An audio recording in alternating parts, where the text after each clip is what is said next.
I see a larger appeal on the horizon. You're surrounded by journalists. Hold your position.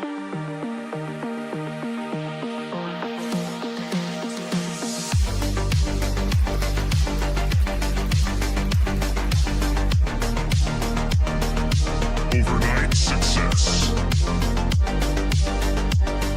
The Blazinator 3000.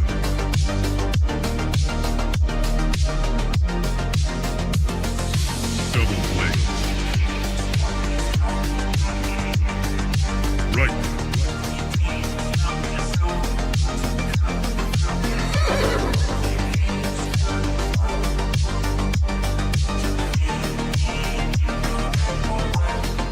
That's misinformation.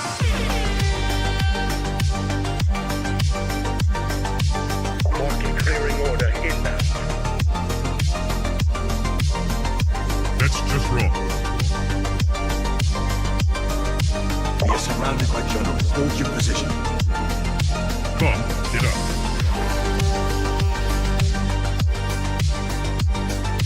Trust the experts. Vibe total. We are experts. Founder mode. Vibe coded. I see multiple journalists on the horizon. Stand by. Experts. UAV online. Glaze. Double glaze. Triple glaze. Double kill. Vibe code.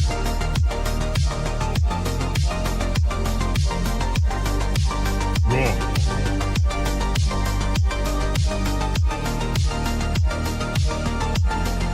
Pump is up. Glaze.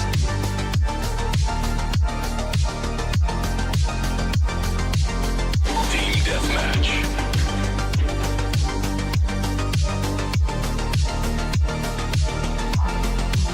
We are experts.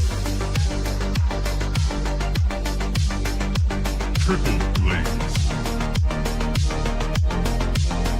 That's just wrong. Right.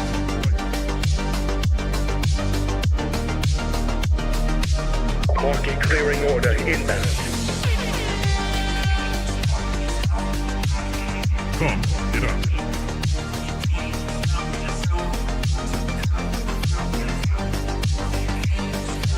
We are surrounded by journalists. Hold your position.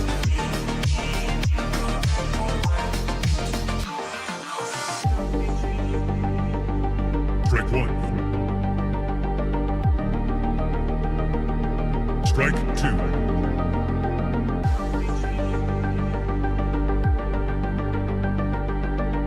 Activate Golden Retriever mode.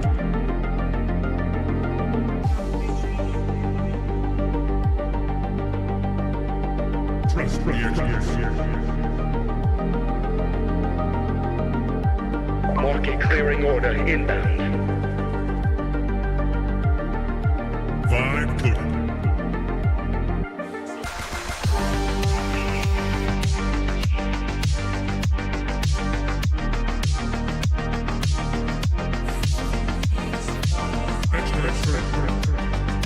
I see multiple journalists on the horizon. Stand by.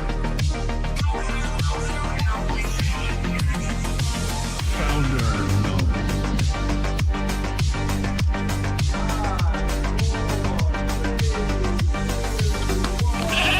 You're watching TBPN. Today is Tuesday, August 11, 2026.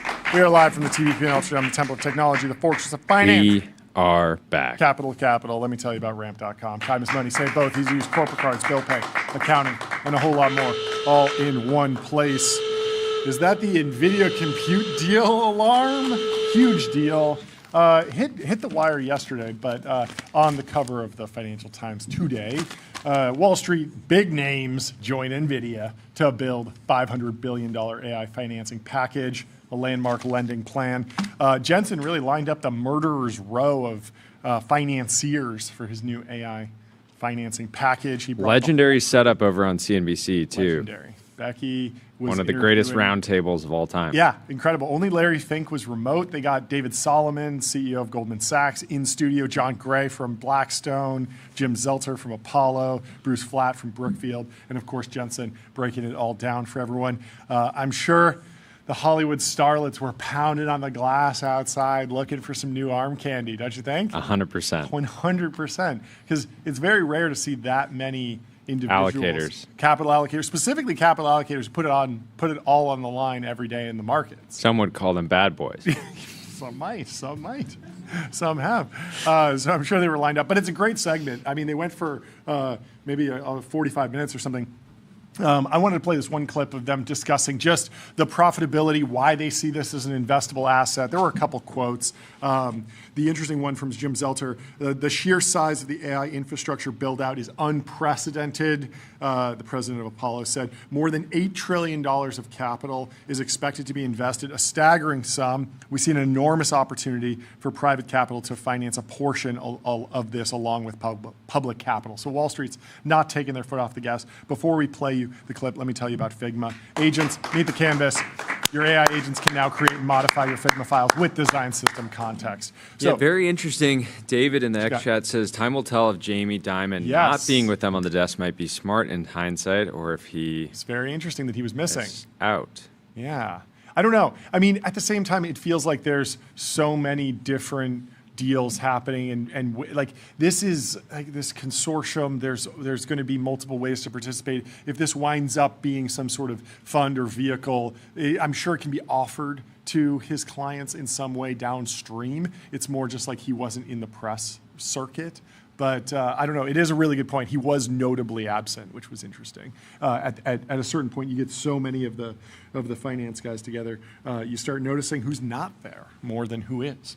Anyway, let's play this clip from CNBC. More of your margin of safety of energy. So are these concerns about whether we can meet this demand overdone at this point? Do you think, Jensen, that from where you see things, the demand level and how we're building up around it, that it's going to be okay, it'll all work out?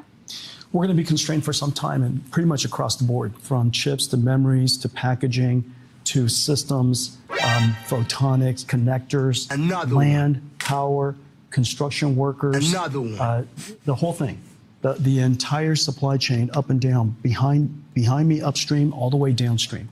And this is happening at a time when AI has become useful because it's starting to do productive work, and it's happening all over the world, and AI tokens are profitable, incredibly profitable. When you have something profitable, everybody wants to make more of it. Yes. Great demand, great profitability. The conditions are exactly right for the work that we're doing right now. Jensen, why these companies, and did you go to any partners who said no? No one said no, but this is the sixth premier, Does that mean he world's didn't go premier to institutional financiers for infrastructure. This is the best of the best. What John said, that right now you'll be less likely to have public capital that comes into this because a lot of these are companies that aren't making money yet. Is he right on that, or are there going to be big banks and others that kind of step up? I believe within months you're going to realize that these companies are extremely profitable. These are the fastest growing technology companies in history. Your customers, you mean? That's right. These are fastest growing technology companies in history, and the tokens they're generating are incredibly profitable. You know, if the wafers that we buy from TSMC are incredibly profitable, there's incredible demand for it, I'm going to want to buy a lot more. Who are we talking about? Your customers? Which customers will have access to these? AI labs. AI labs are the ones. That's the ones that you think are profitable. But will this financing AI labs, AI startups. You know, as you know, this last 6 months, the world put in about $500 billion in AI startups. $500 billion, the largest investing period probably in recent history. And these companies need compute. And so we now have the vehicle to do so. It's great stuff. When 500 will we see billion, the first huge deals? number. But it feels a lot smaller when he lays out the actual compute calculation. 50 billion per gigawatt. So you're 50 to 60. 50 to 60. So you're looking at 10 billion or 10 gigawatts of powered compute, which is, the labs are at like 3 combined across a few of them. And we've been on this 3x scaling. So this is really just like next year's compute. Basically, I think Meta individually has a 10 gigawatt plan or something like that. So Yeah. definitely. Yeah, and the reason he's having to talk about profitability and the profitability of incremental tokens, and I think one of the reasons that a lot of people are just very uncomfortable with this is that the 2 leading companies in the space are private, and their various numbers leak out from time to time, but you definitely don't get a complete picture. And it's very unusual to have, the 2 companies that are effectively driving the private markets. Yeah. Or sorry, the 2 companies driving the public markets are actually private. Yes. Well, there is the SpaceX factor here too, which recently announced that they're going all in on NVIDIA. But again, they are turning into a neocloud in many ways and licensing out compute. So there's this world where you might see Wall Street banks. but I'm looking at SpaceX more on the supply side, right? Not driving. No, exactly. So it's like a 6-layer cake, and you're seeing the finance guys there, then NVIDIA making the chips, marshaling all this capital. A lot of it's going to go to a Colossus 5 data center and then be rented by a lab. Like that will be one of the potential outcomes. But then they're just in the supply chain because I don't think the the semi-analysis forecast was for like Grok token demand specifically. It was just overall inference and compute demand because they're capable of building data centers very quickly. Anyway, Jensen also took to X to post a long essay, 12,000 likes. He's like fully on X now. I haven't seen him. It's almost like he was lurking. You think he was studying lurking the whole time? Well, I don't know if he was studying enough because people are getting mad at him about for using the forbidden phrase. He says NVIDIA compute is not just a chip. It is a complete AI factory platform, including accelerated computing, networking, system software, AI frameworks, and a global developer ecosystem. That doesn't sound that AI to me. I don't know. Somebody will run this through Pangram, and we'll get to the bottom of it. But Prakash over here, isn't it somewhat fair for him to just slop it up a little bit? Yeah, there is an element where if you're a believer in AI, his slop. You sort of can use it and it's okay because that's the whole point. Like I would expect like Suno's marketing to use AI. Yeah. Right? You wouldn't be like, he's just communicating what's effectively just a... Yeah, like you watched him on CNBC, clearly not reading from a teleprompter, clearly not doing AI stuff. So if he repurposes that into a blog post for other people that want to read it in that format, and then if he turns it into a series of tweets or anything else, like go for it, I say. Anyway, summary here. Jensen is completing the circle, says Prakash. Bankers don't like GPUs as collateral because the depreciation is unpredictable. It's unpredictable because a new GPU can obsolete an old one, but Jensen knows his own roadmap. So he's offering depreciation insurance to the banks. The depreciation insurance up to 25% helps the banks get marginal deals over time. Speculation here from Prakash. NVIDIA will also advise the banks on reference designs for data centers that will make them fungible. So you will know this is a 1 gigawatt data center, but it's in this particular class, this particular configuration. So it's Blackwell data center that's powered this way. And so if you can put it in this bucket, you can underwrite it a particular way because it becomes more fungible. Having them be fungible means the debt can be repackaged into asset-backed securities, collateralized loan obligations, and collateralized debt obligations, ABS, CLOs, and CDOs from 2008. Haha. I'm sure there will be a lot of folks upset about all of the comparisons to the mortgage-backed security build out in 2008. This allows tranching to get investment grade ratings on the debt so it can be sold and resold to pension funds and insurance firms. It also allows the banks to trade idiosyncratic project-specific credit risk for sector-wide credit risk. So Jensen is trying to get his customers the same cost of financing as real estate rather than venture equity. This is going to move the data center game out of the VCs and into the big leagues.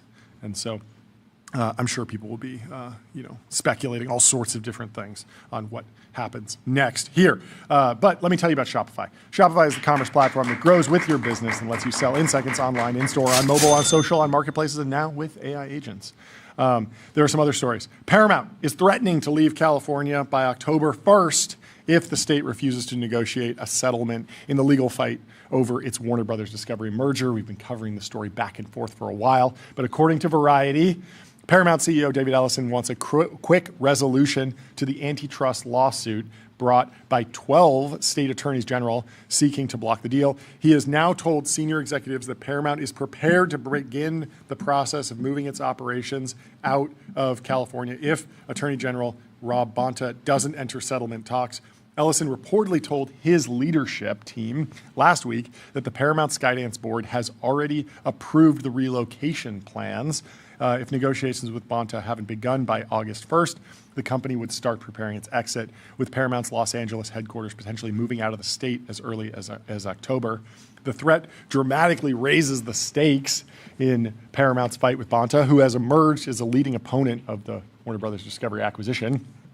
Bonta hasn't publicly detailed what Paramount would need to offer to resolve the case, but he has said that any acceptable remedies would likely need to be structural, such as asset divestitures, rather than behavioral commitments like maintaining certain levels of production. So it's not going to be enough for Ellison to say, hey, we're still going to do 12 movies a year, 24 movies a year. It needs to be something specific about the actual structure of the company.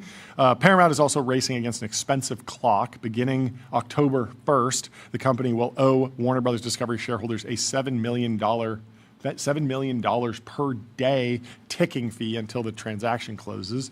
The state's antitrust trial isn't scheduled to begin until May 2nd of 2027, so almost 9 months from now, meaning Paramount could rack up roughly $1.2 billion in payments by the time the case is expected to conclude. Ellison is effectively putting pressure on California from the other direction. If the state won't help find a path to closing the merger, Paramount is prepared to start taking jobs elsewhere. Yeah, so he's trying to force the issue. This gets extremely painful for the Ellisons if this antitrust thing just drags on. You could imagine it dragging on for a couple years. That puts a pause on all of their integration plans. It just makes everything a lot harder.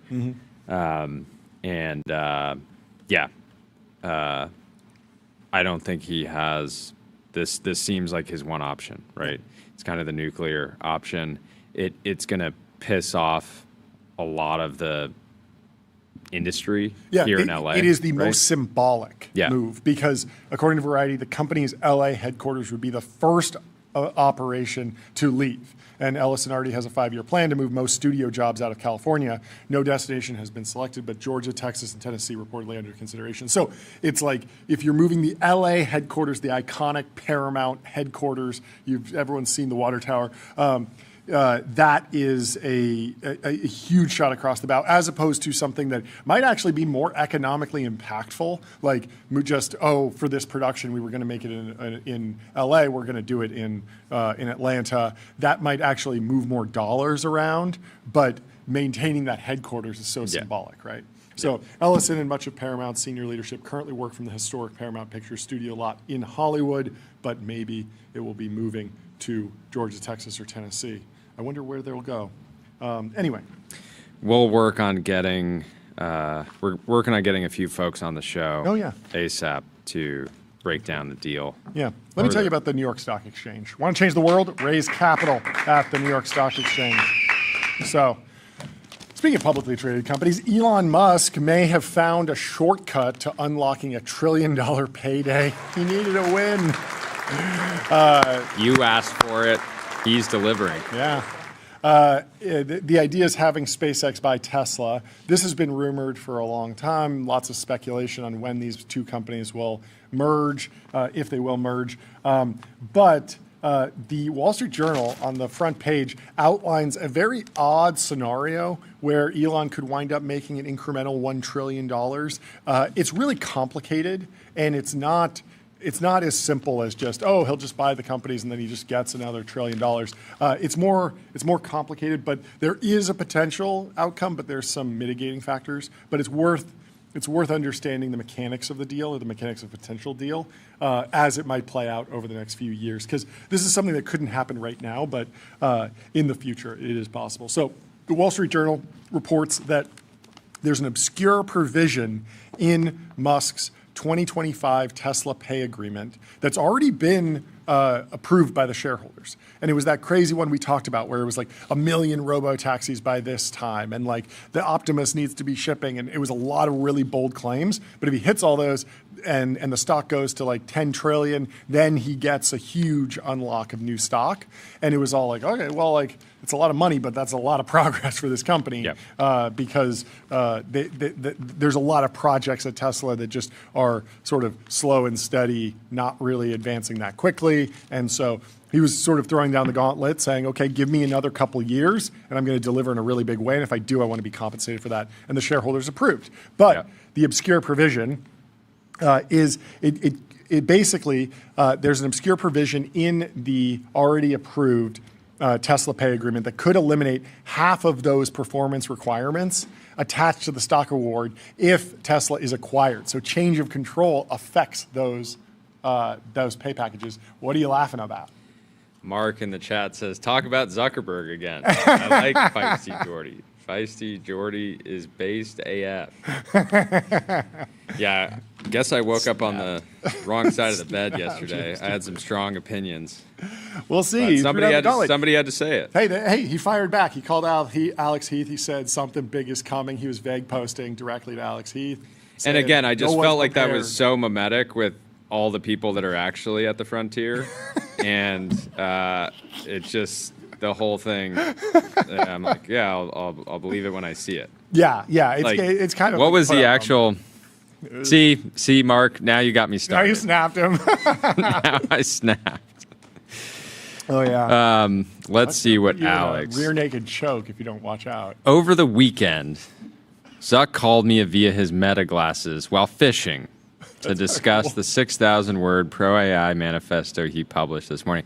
So he's trying to balance. I love that aesthetically. That's fantastic. Good old American fishing. American Mark. Fishing. He told me the immediate reason he decided to publish his philosophy now is that he believes Meta is very close to having substantially stronger models. Probably true. And he wants people to understand his values before those models arrive. Mm-hmm. We know your values. We know your values, which are connecting the world. It's fine. Instagram's fine. No, I mean the whatever the stated values versus the lived values. The lived values are if there is a hot product, help copy small it immediately. Businesses grow. What about that value? Come on. Instagram has birthed so many companies. We know so many people that their companies would not exist if not for Meta platforms. How about great hours of enjoyable content? Yes. For everyday Americans to watch every day. Would we be even remotely familiar with Professor Sendy and the creation of the Wamba without Mark Zuckerberg? You would have never seen that he turned it down. You would have never seen that he turned it down. Or the Dabita. Yeah, you would not be aware of that. All these iconic moments. You also wouldn't know that once you go to Ibiza, you must go back to Ibiza. And you would not know that there's a 21-year-old bodybuilder who looks like he's 35 who's on his way. See? It's enjoyable. Admit it. I don't have a problem. I don't have a problem with Mark. Yeah. And I don't have a problem with Meta products. I do get enjoyment out of them. Yeah. And the business, the ads, I have they're good. built companies that are dependent on Meta platforms. Okay. I've invested in many companies that exist in their current form entirely because of Meta platforms. There you go. But I know what Mark's values are. What are those? Mark cares about delighting customers. Profitable advertising. These are good values. I wish he cared more about advertising. That's true. Yeah. I wish he cared more about advertising. That would be good. But you just look at the historical behavior. It's like buy or copy or chase the hot thing. Yeah, but that's just a game. Like, you're talking about a $10 billion startup that's, coming after you with some new form factor. I don't know. You copy it. I think you're discounting how good MSL is. Everyone is saying that MSL is like clearly in third place, right? That means that they're ahead of XAI. I mean, if they and flip DeepMind. DeepMind, it's crazy. If they actually get the next version of Spark out before Gemini 4 and it's better, and then Gemini 4 launches and stays in fourth place, like that is a crazy, crazy reversal. Yeah, and they're executing well. Yeah. Coming from incredibly far behind, they are approaching the frontier. I just think that being the pick me, if he wants to be the pick me lab You don't leader, like the comms. I don't. Yeah, I just think it's. You think the I comms think it's don't not. fit the product, right? I just don't think it's very authentic. Okay. I think it's the opposite. I think it is authentic. I think it is. He is thinking about this stuff. He might not be it is just a little bit of a tough voice because there's so much attention from the social reckoning and the social network and stuff. And then it's like in terms of the overall AI industry, attaching him, it's like attaching Demis to the AI industry was definitely better for the voices of the AI industry because Demis would stay on message and just talk purely about science. He won the Nobel Prize. And so if I was like, okay, I'm dealing with an AI skeptic who is paranoid about water use and surveillance, like who can I put them in the room with? Yeah. I'm like, go sit down with Demis. Sir Demis, he's going to put on a good show and walk you through this and give you a really optimistic vision. And he's not going to have the baggage of anything else, any lawsuits or anything else, right? And so, it's a little bit of a tough go. Anyway, back to Elon Musk. I just think again. Let's get back to less controversial tech leaders. Let's talk about Elon Musk and how he's going to make his next trillion, because this is what's in the Wall Street Journal today. I wish I'll just end it here. Please. I wish that Zuck came out with like a 5-point plan to get his own $1 trillion pay package, which was just like sell like trillions of dollars worth of ads. Ooh. And I would just be praising that all day. That would be sick. I would be praising that all day versus being like, oh, we're doing open source, and now we're not doing open source, and now we're open sourcing again because I'll get some brownie points. Yeah. But also we're gonna. It doesn't feel still like have closed models. Yeah, I mean, you go to the Dario thing, and it's like the guy's been hard on China. He's been anti-open source since day one. Extremely consistent. You love him, you hate him, but like there's consistency there, and that is just reliable and in many ways admirable. I understand what you're saying. Anyway. Back to Elon Musk. He's been extremely consistent. He's getting that $1 trillion in Tesla one way or another, and there are multiple ways. He's tasted being a trillionaire before. Yeah. He wants to run it back. He's got to run it up. He's got to double it. They say your first trillion is the hardest, and this is how he gets his second trillion. So this is how he's going to do it. So in Musk's 2025 Tesla pay agreement, if he hits certain milestones, he can eliminate a lot of those performance requirements that were previously attached to a stock award if the company's acquired. And so change of control at this scale, normally you would think that's impossible. You cannot take Tesla private. He tried it. It was not it was too big of a company. And then also, once you're funding was secured. Funding was secured, but there was $1 trillion. Once you're a $1 trillion company, like you can't just get acquired. Except we're in this very unique case where SpaceX is also a $1 trillion company. So Tesla shareholders approved the compensation plan in last November. Under its normal terms, Musk can earn as many as 423 million Tesla shares across 12 tranches, but each tranche requires Tesla to hit both a market cap and an operational milestone. So the goals are deliberately enormous. Tesla would eventually need to reach an $8.5 trillion market cap while accomplishing targets including delivering 20 million vehicles. Remember, I think the number of vehicle deliveries is actually declining this year. It was a very, very bold plan. They need 10 million active FSD subscriptions. That actually seems easy. FSD is really good. They need to deliver 1 million Optimus robots. That seems crazy because Optimus is still so early as a project. We should try to interview someone with a Tesla that that doesn't get the FSD, and they're Turn just it like, down? They turn it down. That's and I want to crazy. understand why. I They're like- understand it if you just bought an older Tesla, you like the ease of charging, and you haven't upgraded to the newer hardware package, because like the FSD is available on the older hardware 3 technology, but I think it's best on the hardware 4, which is like 2024 onward. Not everyone can upgrade. If it's a financial decision, I understand it. But the last one was they need to get 1 million robo-taxis into commercial operation. That also seems pretty doable. I saw a robo-taxi driving around LA recently in gold, and like just from using FSD, it seems like it's ready. Like there's probably some legal stuff, but in general, I think they could roll out the robo-taxis like very quickly. They can make 1 million cars pretty quickly, and they have the technology. So it's just about putting those on the road. Yeah, I haven't spent a ton of time in Teslas, but the times recently where human drivers had to take over was Worse. getting into a driveway, into Oh, yeah. effectively like private property. Yeah, And which so you don't need for a robo-taxi, you can robo-taxi. just pull over to to the side of the street and say, Yeah. like, you're walking the last 100 feet, buddy. Yep, totally. And so, yeah, I mean that one doesn't seem that difficult. Although obviously it is a lot. I mean, I think that's like 100 times as many Waymos. I think there's like 10,000 Waymos out there. So it would be a big move. But Yeah. over a couple of years, is that possible? Yeah, and so vehicle deliveries were falling in 2024 and 2025, but seem to be rebounding. But they're now. not far off from like 1 million vehicles, right?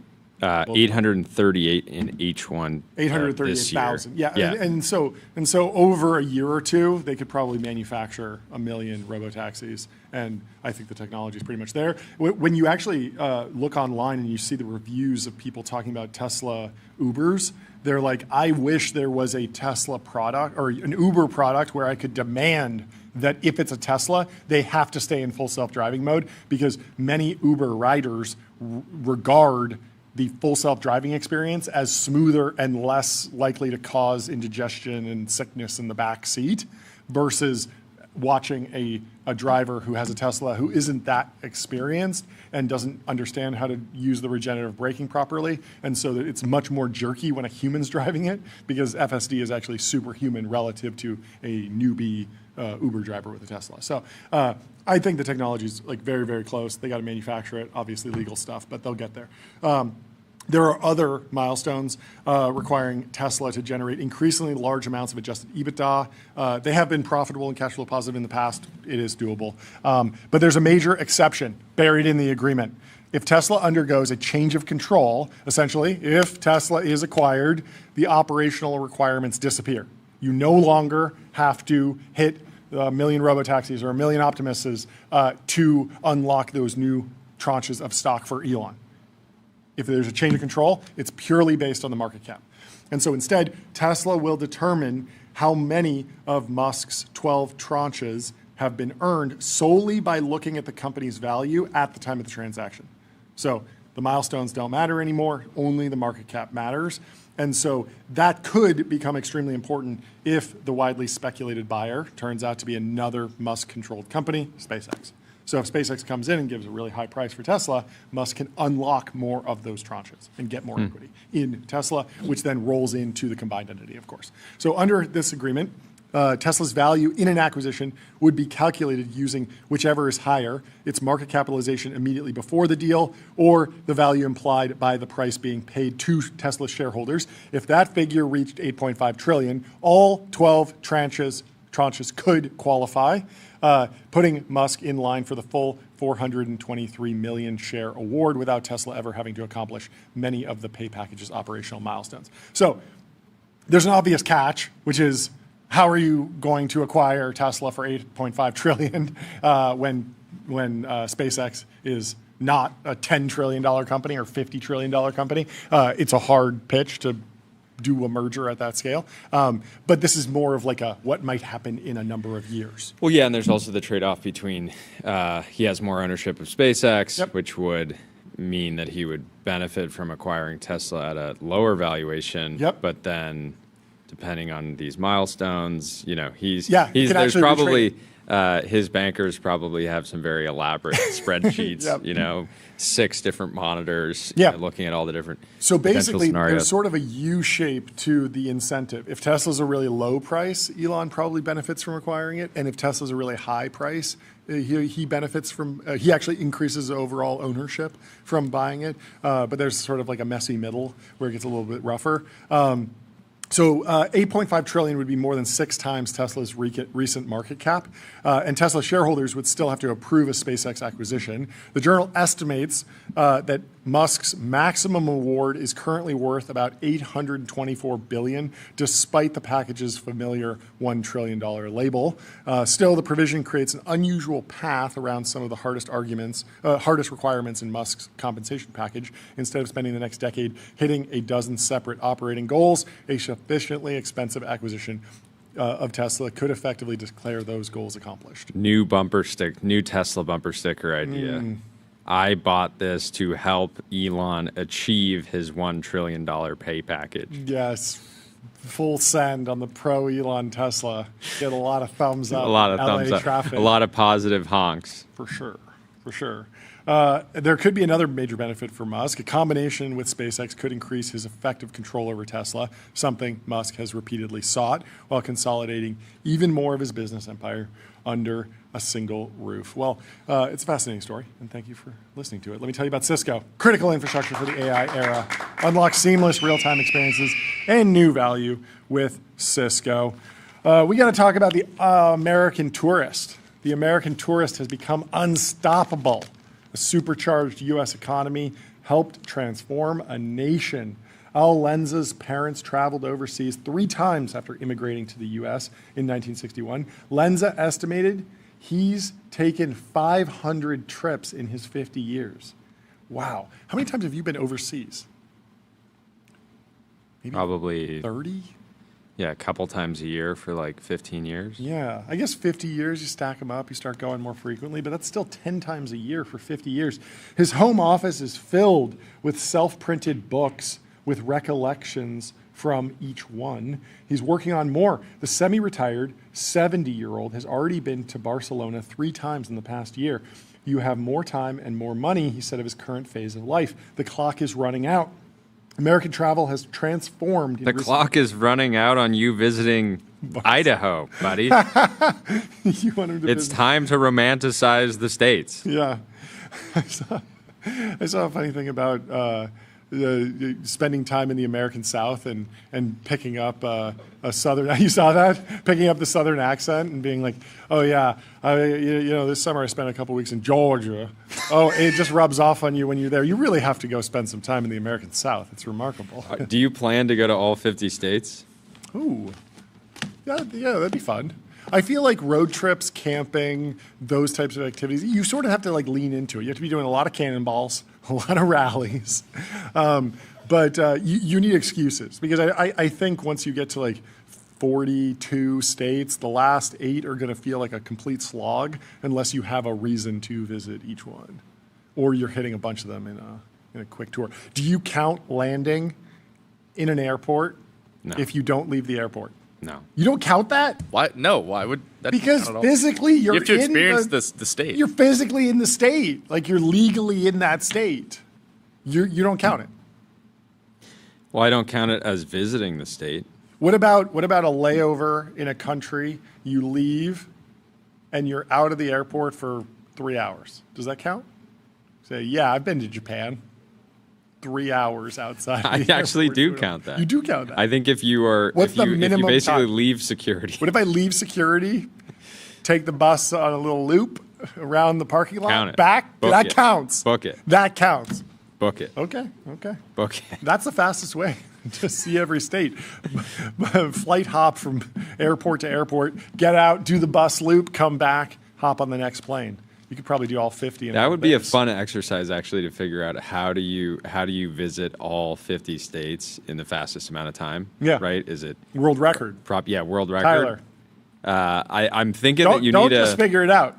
Do it. and the rule is you can't just land in the airport and step on the tarmac. You have to actually physically step outside of the airport on basically just on a You regular got a plan? street. I think you got to do like really small rural airports. Okay. Yeah, Fly a small plane rural between airports them, and a step charter. inside. It's got to be a fast plane. Oh yeah, it does. 'Cause a So I was helicopter might be thinking Cessna, convenient. and you fly it yourself, and you bounce around. That might be doable. I wonder. There's got to be some states where it's faster to drive, right? Like Rhode Island, that area. Maybe faster to drive than deal with all the plane stuff. Driving at 300 miles an hour. No, maybe Deal not. with all the plane stuff. You I don't just know. land in a small airport, Well, step out, and then get on again. Wait, so if you're flying your own Cessna, you land, you step off the plane. Does that count? No, I'm saying You're you have not to be in a outside. building. You have to be outside of the airport. But Outside I of think the if you landed on just like some farmland, you could maybe count that. You could maybe book that. But do you have to get out of the plane? I do think you have to touch the ground. Like, oh no, I'm going down. Mayday, mayday. I'm landing on a golf course. Hopping out, hopping back in. Oh, okay, I'm good. That's maybe the fastest way. Who knows? Anyway. Yeah. So actually, some planes you can just land on, a street or even a dirt road if it's long enough, and so that's probably actually the fastest way. Tyler, figure out the route to hit to land on some farmland in every state. And then Okay, well, anyway, back to the unstoppable American tourist. What's going on here? American travel has transformed in recent decades. A nation of former homebodies has become one of zealous and moneyed international travelers, infiltrating every cobblestone corner of Europe and rapidly filling lesser-known destinations. Americans took a record 24 million trips to Europe in 2025. Portugal received nearly 5 times the number of U.S. visitors last year as it did a decade earlier. Greece took in 4 times as many. Is it getting crowded in these foreign tourist destinations? I've been to Greece. I've never been to Portugal. Have you ever been to either? Greece or Portugal? Tyler, Greece or Portugal? No? I actually... Greece is nice. Santorini's beautiful. It's a real... Portugal, yes. Greece, no. Oh, okay. Were you surfing in Portugal? Yes. Oh, okay. Nazare? 100-foot wave? Nearby. Okay. Consulting firm Tourism Economics expects American visits to Europe will have increased another 5% by the end of the year. The travel is helping boost economies, even as it has angered many locals who say their cities, now reliant on foreign visitors, are no longer serving them. Behind the shift is a supercharged U.S. economy that in the course of a generation has created a larger and wealthier class of Americans that views travel as an essential rather than a luxury. Older Americans, let's find out what the older Americans are doing. Older Americans who are driving this new era of travel hold about $110 trillion in wealth. Wow, we should get these folks financing the AI build out. They got plenty to spend. Instead of traveling, you should just... Barcelona 3 times in a year from America is just insane. I'm sorry. That money could be sitting with John Gray at Blackstone. It could be going over to Jensen. Could be allocating that for you. Could be putting it all on the line for you. You could have your Apple Vision Pro doing Barcelona simulator. Yeah.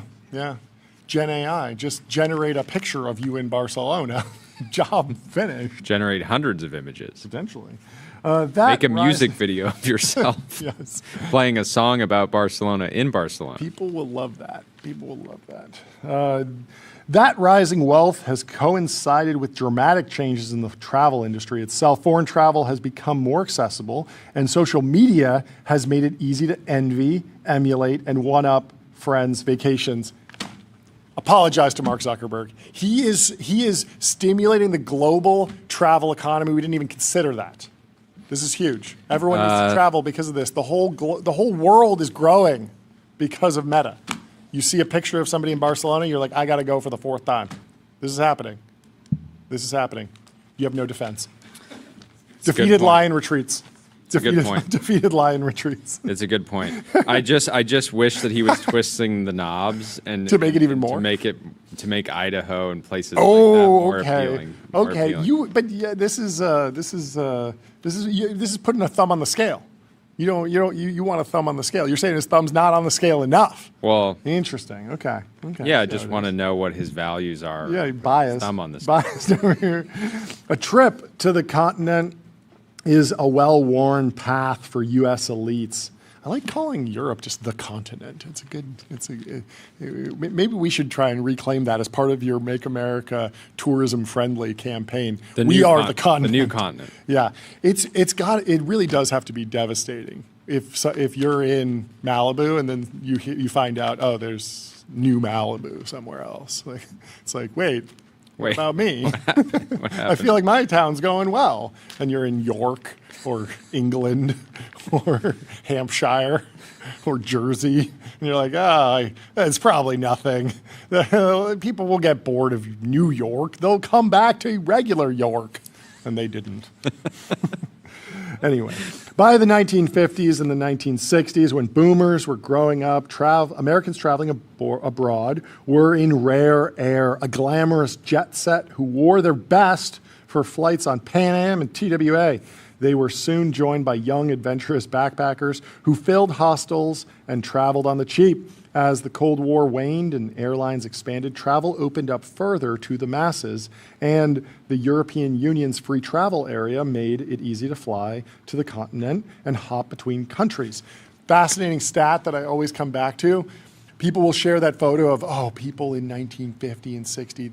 Every seat on the plane looked like first class. Don't forget what they took from you. The world you remember doesn't exist. That whole thing. There are more people flying in first class today than people flew at all in the 60s. Wow. So so you really need to comp the first class experience today with a lie flat seat. They give you a glass of champagne. It's actually a pretty luxurious experience. Maybe not the best, but it's pretty good unless you're in JetBlue Mint and they won't let you pass back steak. That's brutal. But for most airlines, it's pretty good. And we still haven't got CEO of JetBlue. We gotta get some answers. And we gotta push. We do. For a policy update. We do. So in 1990, fewer than 5% of Americans had a passport. Pretty crazy. Now, more than 50% do, aided in part by a mandate requiring passports for travel to Canada, Mexico, and the Caribbean that took effect in 2007, and a post-pandemic travel rush. The U.S. issued a record 27 million passports in fiscal 2025. Amy Birch Buchanan, 55, took her first flight in 1988 to visit her then boyfriend in England. She had a cassette tape full of Journey songs to listen to on the plane, and her parents walked her directly to the gate, the PJ experience basically back then. On board, passengers were dressed to the nines, sipping cocktails and smoking cigarettes. What about an airline where you can't smoke cigarettes, but you can smoke cigars? I think that might see some traction. Something there. Yeah, Spirit Airlines. Why not American Spirit? It makes so much sense. I don't know. It seems like a no-brainer. Nobody was wearing yoga pants. It was very elegant, says Buchanan, who lives in Fort Worth, Texas. She returned home a changed woman with British bands like Depeche Mode on her Walkman. New clothes and a wanderlust that she eventually passed down to her 3 kids. Her eldest daughter, Avery, moved to the UK around 2 years ago and now travels across Europe. Her middle daughter went to Kenya this year. They've really reached out much further as they've gone out on their own. Europe is often a gateway drug. Portugal and Greece have seen the biggest percentage increases in U.S. visitors of any country over the past decade, according to U.S. government data. The UK and Italy have seen the largest increases in the total number of tourists, getting millions of additional Americans a year arriving by air. Only 6% of U.S. travelers to Europe in 2025 said it was their first time flying abroad. Many of these tourists are visiting multiple times a year, stopping at the Eiffel Tower and the Colosseum, but also taking country walks in the Cotswolds and Viking cruises on the Danube. A growing share of consumer spending is going toward foreign travel as habits change and prices rise. Open skies agreements deregulated airline competition on international routes starting in the 1990s, leading to much cheaper airfares and more international flights from the U.S., said Clifford Winston, a Brookings Institution economist who studied the PACs. In 1984, a round-trip weekend fare between New York and London on Pan Am cost $669, today's equivalent of $2,150. Over the past decade, economy airfare to the region rose 56%, more than inflation, The average one-way economy plane ticket from U.S. to Europe, not including taxes and fees, cost $588 this year, up from $533 in 2025. So even though it's getting more expensive to fly, people are still doing it more and more because of Instagram, baby.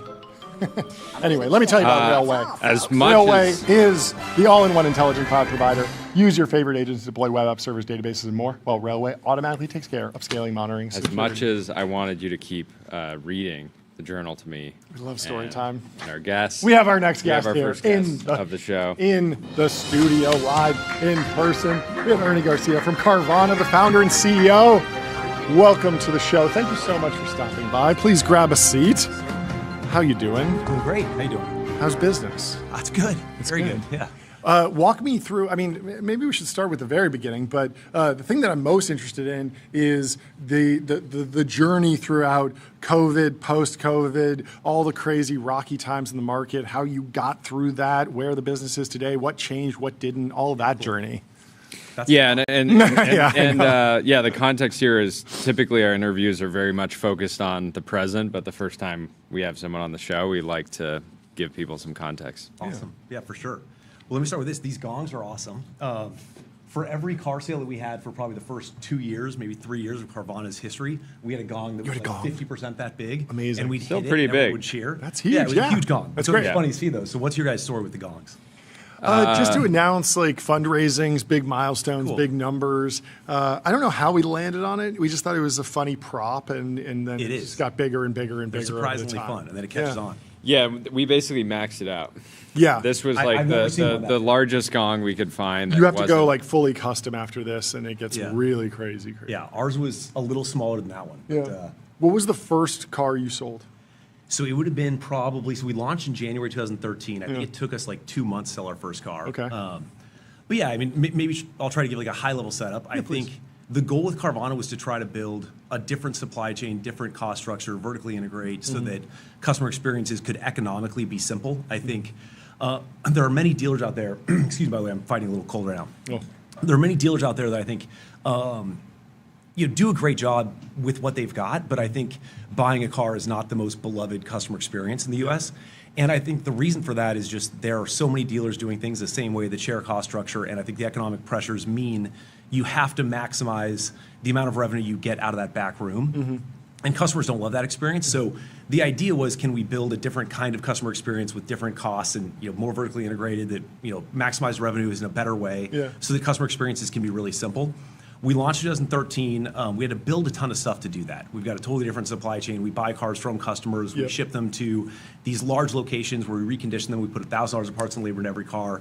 We have our own logistics system. We deliver from that location to the customer's door. Our website is fully transactable. Today we have 50,000 cars, so customers can go on there.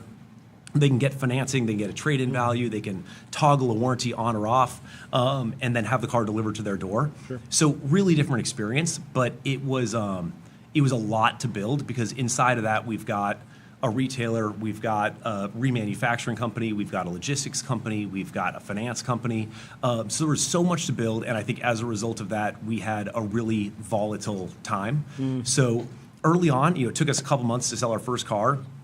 We got And that was like sold. all the infrastructure was built and you were just chasing your first sale, or it was more like you were kind of Is getting that like off the running ground? Google ads? Like, how did you get the first customer? It was all kinds of, yes, it was, I mean, Auto Trader back then was like a big part of our advertising just because customers were already there. Yeah. But yeah, I would say early on we had the experience that the customer went through felt 60% similar to today, but it was, like duct tape and bubble gum in the background that was making it all happen, and it was just at a really small scale. But customers loved it once they got over the skepticism. The very first delivery, I went on, and the first thing the guy did was he literally opened the hood to see if an engine was in there, because he was kind of like, he had gotten in arguments with his friends about whether or not the car would even actually be like the real car. So I think they loved it if they got over that fear, but then building the rest of the business at real scale and moving through all of those customer concerns. But you got to finish the story. Was building there a an brand. engine inside? Was there, what's that? Was there an There engine? was an engine. Okay, there was the good news in this case. There was an engine. That's generally the case. So yeah. So the pushback in the early days, I can imagine a lot of people, maybe on the investor side, is like, cool idea, but you're not going to have a business selling cars at scale sight unseen. Like, was that some of the pushback? Because, like, personally, growing up on the internet, and I've probably bought 5 or 6 cars over the years sight unseen where they're out of state. Maybe they were on Bring a Trailer or I just found a spec I liked at some dealer or whatever. Facebook. And I've always, not yet, but you're not big on the opposed. IYKYK deals, right? You get the No. But for me, when I would buy, I'd buy a car, some random state, it would just show up at my house. It was, amazing, even if it was some third-party logistics provider or whatever. But I would have people tell me, you just bought it, like you never even saw the car. And I was like, no, dealer or whoever it was seemed legit. And it's worked out every time. But I can imagine there's maybe a generational shift of like people that have just grown up super used to buying everything online. And so the idea of buying a car online is just kind of feels normal already. Yeah. I think that was the primary business model concern and the primary unlock, because I think it's a totally reasonable question, like, will customers buy a car sight unseen? Mm-hmm. I think your experience points to many will. And there's like an interesting stat, at least as of the time we went public in 2017, 30% of customers didn't even test drive a car before buying it. So they might not have had your experience, but an experience somewhat like that. Yep. But I think that was the primary question. But if you could resolve that question, and we kind of solved it with a 7-day return policy, which we think is better for most customers, then you unlock a completely different supply chain, because that's what enables you to no longer have to have the cars at the point of sale and distributed around the country. So you can instead replace that kind of real estate with the logistics network, and you can give customers access to tens of thousands of cars, and you can deliver to them less expensively. Yeah. So that was like the primary, I would say, business model question. And I think once we sold kind of like 100 cars and went on those deliveries and got a feel for where people were, we felt pretty confident that was going to be okay. I think another question that was asked is, what about like investors? And I think at that time, that was kind of like the height of, like Airbnb and Uber, and everything was going to be a marketplace. This was like the unbundling of Craigslist a little bit. Yes, I think to a certain degree. And then I just think at that time, it was like everyone wanted to be the marketplace layer. Yeah. Everyone wanted to just kind of connect to pre-existing supply, to demand, and kind of be that asset-light layer. Yeah. And I think we were trying to suggest that to give customers the experience that we thought was best, we were going to need to own inventory. We're going to have our own logistics network. We're going to own real estate. We're going to have a finance company. Sure. And that was a mess. So Silicon Valley did not love our pitch. We did not do well there. Wow. What was the logic behind IPOing so fast? Was this as the company was growing and made more sense? Because we couldn't raise money. Basically, what I would say is, I think, especially at the time, our business model did not match what Silicon Valley was looking for. Sure. And there wasn't private capital at scale outside of Silicon Valley that we felt like we could get access to. Our business model, I think, given how different it is from the status quo, it surprisingly, though, like the economics and the underlying business itself are very similar to something that is highly scaled. Yeah. So it worked better in our pitches with more of like a New York style audience than with kind of a Bay Area style audience. And so I think we basically were forced to go there because that's where the money was. Interesting. Yeah. Interesting. What was the? If I'm remembering correctly, eventually you had plenty of support on the West Coast. I'm thinking of like Neil Mehta and Green Oaks. Was he not one of your big advocates and big believers? No, we did. So we went public in 2017. We were a 4-year-old company. And I think, as far as I'm aware, I'm not positive this is like a precisely correct stat, but I think in terms of like first day, first week, first month performance, we were like the worst IPO of 2017. We barely got out the door. And we kind of bounced around for a while. I think around 2019, we started to really make progress. And then in 2020, COVID was actually an incredibly scary time because we're a transactional business and a distributed transactional business. And so when transactions go to zero and you have this big cost structure, that's like a real problem. So it was a really scary time for 3 or 4 months. And then it turned into like all of a sudden everyone was just saying, oh, Carvana is like a COVID story because it was like we kind of answered that moment. And so I think then we were really popular for 18 months. Everyone thought we were smart, and that felt cool. But then 22 came around, and I don't know if we want to hit that in like a separate segment or whatever, but everyone told us we were dumb again, very clearly through the markets. But I think, overall it's been a really fun and very dynamic journey, I would say. Yeah, well, to talk about post-IPO, the workforce, the incentive structure, how everything changes as you take a company public that early, what does it take to keep everyone sort of rowing in the same direction? I think it's less of a change than maybe I even would have imagined ahead of time. Like, I think it's I think we told everyone exactly why we were going public. It gave us access to capital that was hard to get otherwise. It also, because we have a finance company and we have inventory that we own, and so you finance that, it gave us better access to other capital markets. Sure. I think there's a perception oftentimes that kind of like the IPO is the end. Like that's like what success looks like. And we were doing it so early, and it so obviously wasn't the end, that in a way it was kind of like helpful. But I do think there was like a little bit of an internal narrative for a second there of like, did we do it? Like, are we done? But we quickly turned that around, just kind of said, now we're a public company. We got to be a little bit more careful about making sure we disclose information in the same way to everyone. That's like the biggest change.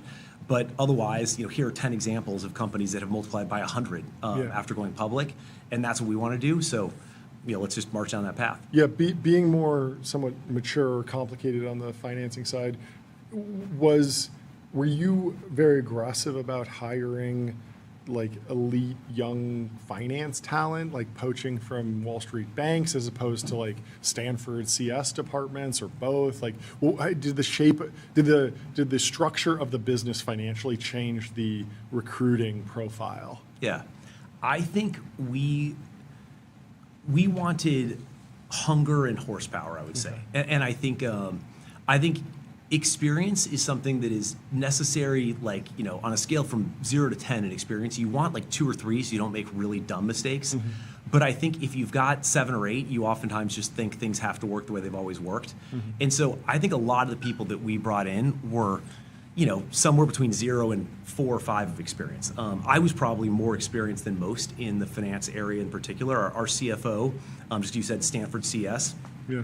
He was a PhD in econometrics from Stanford, and just basically he's someone who has absolutely incredible horsepower and throughput, but understood that world pretty well. And I think a lot of times recruiting is about, do you have people? One, do you have a relatively flat organization? So I think people like working in flat organizations. And then 2, do you have people at the top that actually understand what the work is and how it works and how it impacts the user and the business? And if you have that, I think a lot of times the most aggressive people want to work where they have visibility all the way up to the top. And so I think in finance in particular, we were really lucky to have Mark. What was the early expansion path? Like, did you think about opening up specific markets, certain channels? Like you mentioned, Auto Trader. Was there like okay, we're doing a big like social media marketing push for the next leg up, or is it like we're taking the West Coast? It was more like city by city. City by city. Atlanta was our first city. Okay. And then we did Nashville, and then we did Charlotte. And it was kind of like we needed, because we have like a logistics element of our business. You needed to get enough density to make the economics work. Kind of in each, like part of the network. And so we went city by city, and that was kind of the way we did it through probably 2020, give or take. And now we're nationwide, and so we're kind of growing across the country in all the different places. And what was the strike team for expanding a new market? Are you actually setting up an office or sending out some like of your most dynamic employees to go hang out in a WeWork type of place? Like, what's the philosophy behind like the ground game? We call the last mile logistics market ops, and so we had like a market ops SWAT team that would go out and kind of launch these markets. Now, what's nice about our system is all of the logic is deterministic. All of the merchandising and everything is happening in a kind of global way. So everything except for the car getting unloaded off the 9-car hauler at the location and then delivered to the customer, everything else is kind of already standardized. So really it was like that last leg to the customer that was the functional thing that was happening, and then it was just absorption of any issues that happen anywhere else in the system. So it was very much like dynamic, fun people that were unexpected to be delivering cars to customers that gave them an experience that was awesome. And I think that was kind of how we rolled out market by market. Is valuation deterministic? for vehicles. Yes. Because I imagine that there's probably some mistakes where you acquire some car and you wind up being, oh, this is a rare one. It's worth more than we bought it for, or vice versa. And I'm wondering about the process of tightening your book value to the actual real world resale value based on market fluctuations, but also just we didn't notice that the seats were a little more scuffed than we thought. Yeah. So first, a practical answer to that, which is, so we do, when we pick up a car, we'll run it through a process, including an OBD2 scan, which kind of checks the data on the car. And in a small percentage of cases, if the variation is large versus our expectation, we will reprice the vehicle. Sure. But for the vast majority, well over 90% of customers, they're going to get exactly the value that they saw. Now, I think more fundamentally, the problem there is, can you be as good at it digitally and from a distance as other people are in person? And I think that the answer to that question, I think, was surprising to people. That was another area that I think people thought it would be a major business model problem. But we ran a test super early on where we basically looked at a pre-run list of a bunch of cars that we're going to sell at auction. Yeah. And we said, okay, we're going to have physical buyers go out. So buyers are what the industry calls people that go to auction and buy cars. They put hands on the car, they open it up, they turn on the AC, they check everything, and they buy the car. And these auctions, you're talking about industry-oriented auctions. So Yes. somebody trades in a car to get a new car at a traditional dealership, and then the dealership doesn't want the car, so they're auctioning it off to other dealers, and so there's dealers there. Correct. Is that right? So it's like a wholesale auction that Yeah, consumers wouldn't see, that dealers go to all the time. Yeah. So we had a bunch of buyers go around, and on 100 cars, they said, here's what I think it's going to trade for. And then we built a model, and we said, on those 100 cars, what do we think they're going to trade for? And then we calculated the absolute average error of those two processes. And the buyers were off on average by about $1,200, and we were off on average by $1,300 in our Gen 1 model. Yeah. And so we were with very little data feeding it, and very little specific data about the car. So I think early on we were pretty confident that while it's hard to be exactly right, it wasn't going to be that hard to be as right as the market we were competing with was, and that's what mattered. Yeah. And so it is deterministic. Yeah. We talk to a lot of founders that are, when you look at their roadmaps and what they want to do in the future, it's very product oriented. It's we have to launch this new market, or the best example of is in defense tech. It's we need to land this program of record, and then we need to fulfill that. It feels like with Carvana, it's you just need to get better every single day at buying and selling cars, and then you just need to kind of do that forever. It's hard for me to see you guys entering the luxury, super upmarket category, being at Car Week, which is, but it's very easy to see just owning more and more and more of the used market. But how do you think about that? How is it different motivating a team around just getting better at what you already do every day versus a bunch of net new sort of product oriented innovation? So first of all, I think hopefully we succeed in both of those dimensions, but I think the observation's very right, and I think the motivation part is also an interesting question. I think different people are different. So in this way of categorizing people, I would say I am more the product person. I'm more the person that gets really excited about what can we build, what can we change, how can we make the system more efficient and better than it was yesterday. And then I think that generally what I would call operators are people that wake up in the morning and they're really excited about getting, a 0.25% better every day, which will compound to massive differences. But just having that constant feedback of improvement is more what motivates them every day. Yeah. And I think that where the business is today, we're in this interesting spot where we've built a customer experience that we're super proud of, that we think is great. The business model, even at the relatively small scale compared to the market that we're at today, is producing, returns that are 2 to 2.5 times kind of what is normal in the industry. But then we're only 2% market share.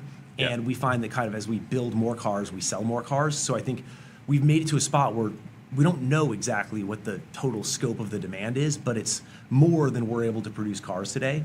Yeah. And so there's a lot of value to just make sure you make the machine a little bit better and bigger every single day, and spend less of your energy on all of the dramatic changes that could exist. And I think honestly, that's a hard thing. I think in a business, finding a way to focus on where you get the most leverage is really, really hard. And I think a lot of times the people that are best at inventing businesses are really bad at focusing on the things where you get the most leverage. And so I think I think learning that lesson the hard way, which is part of what I would say happened to us in 21 heading into 22, is I think what helps us try to manage that balance. But then I also think we definitely have people inside the company that have enormous dreams and want to build big, beautiful, amazing things. And so we also have a lot of product we're really excited by, but there's no question in the position that we're in right now, like what is going to matter to our next 5 years of economic performance is going to be how well do we execute in making that machine a little better and a little bigger every single day over and over again.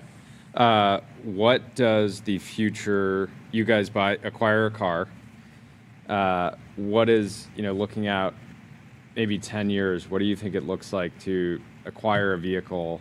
How much can robotics play in basically taking a car that was just purchased from somebody and making it ready for another person to acquire it? Yeah. Go ahead. I basically, all these OEMs are investing in robotics. Then there's all these automotive shops. I'm sure you guys have your own process, but it feels like we'll get to the point where there will be something like a lights out factory where a car goes in one side and it comes out the other side, fully restored.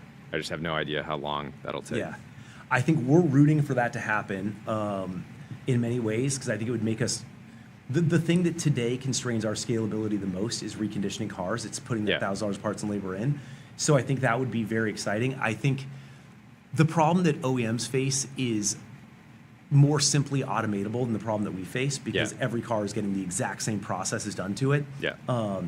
For us, the car's coming in, you inspect it, you figure out what the car needs, and then every car is getting different processes done. Yeah.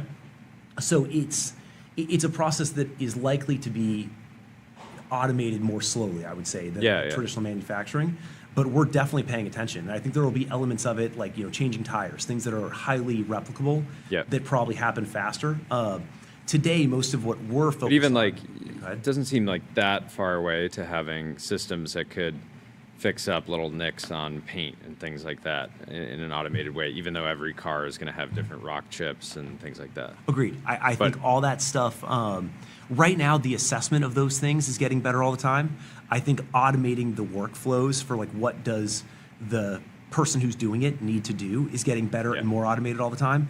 And then I think the actual physical work so far, in auto manufacturing facilities, it's they generally have those big robots that look like an arm. You know what I mean? They're not like general purpose humanoid robots that can do anything. And I think it is likely that it'll take a little bit more time for the work to be fully automated, but we are paying a ton of attention. And if that explodes at the same rate as all of the LLMs, then who knows how quickly that can happen. Is current AI useful in any particular area? You can imagine AI search, but also back office tooling. What's the shape of the impact? Where is it actually working well? Where it's it's a little bit earlier for that. No, all over the place. I think maybe two big buckets. One is consumer facing, and then one is what are we doing to try to move faster as a business and everything we're trying to do from a product perspective. Yeah. But I think on the consumer facing side, the more complicated the underlying transaction is, the more value there is to simplifying it. Okay. And so for a customer who's buying a car, they wake up in the morning and they want a car, but they have an old car as payment, they have some cash as payment, they have some finance as payment, they don't know if they want a warranty or not. There's a lot of complication in that transaction. Yeah. In order to get the car and get it registered, they're going to have to change over their insurance, right? They're going to have to sign contracts. They're going to have to upload documents for verifications for finance and for title and registration. Yeah. So the more complicated that process is, and the more that our systems are designed in a way where all those processes are deterministic, so there's no human negotiating each underlying economic item, the more that you can use AI to string that together and give people really simple experiences. So I think there's a ton that we're doing already that's really fun and interesting. And because we built it in a way where it was pushed through a wire already with no kind of F&I agent sitting next to the customer, everything we've built is it's like a service architecture. Everything is separable and deterministic. Yep. So it lends itself very well to then you can dump that into an AI. A person can ask a natural language question, and we can give a super complex and super complete answer to their questions. So I think that's fun. I think what's also fun is I think in any of these things, going back to valuing cars even, what matters is how good of an experience can you give your customers compared to everyone else. And in the world of automotive retail, we're not competing with other players that have vertical integration, deterministic systems, or automated systems. And so the quality of answer that we can give relative to our competition is very, very high. So I think that's a really fun area for us right now. And even like the types of products you want to build, I think change when you have systems that can string together so many deterministic processes, but also overlay it with discretion that you can trust. That even changes the realm of things that can be automated. So I think we're doing all kinds of fun stuff there. And then internally, like every other company, we're trying to move as fast as we can. And the tool set is changing so fast. It's super fun. Are you coaching or answering stressful calls from any SaaSpocalypse victims? Because I feel like you've been on a particularly wild roller coaster ride where I've never seen a stock chart where it's so clear that I don't want to talk too much trash about the investor community, but it was like they got it wrong. We got it wrong first. They got it wrong. It's just this gap in the chart, and you're like, okay, well clearly there's something wrong here. But it feels like a lot of SaaS company CEOs are sort of going through that. Many of them are already out of that trough. But what advice do you have? I think the advice is like, build a highly distributed business with tons of physical inventory. Is that the advice? And complex Pivot to the real world? Real world. Like, because you guys are in a perfect position. You guys are like a flight to safety now, because it's like, hey, try rebuilding Carvana with AI. It's just like, we're at least 20 years away from, Where do you get the demand? It's the liquidity is what is so much of the value. I mean, I think there is a lot of truth in that. I think if I were to try to give advice, though, I think what I would say is it's just the themes that are popular in markets will change. Sure. And they change every couple of years, and they oftentimes change dramatically. And generally, the swings are more violent than they ultimately prove that they should have been. I think that's probably true in most cases. So I think that what you want to try to do, if that's true, is just set up everyone inside the company to know that's going to happen sometimes. So it doesn't feel like... I think many people inside of a company have this perception of investors that they're like all-knowing masters of the universe, and when the stock moves, it's because something deeply true and fundamental changed.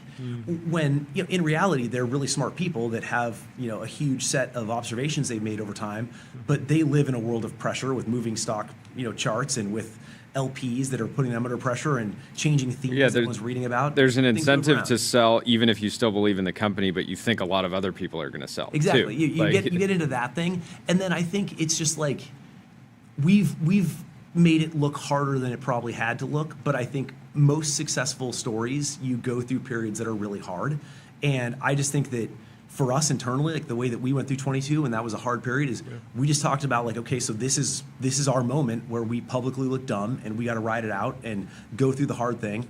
But most companies that we really respect, if you look back in time at their stock chart, they had their moment too.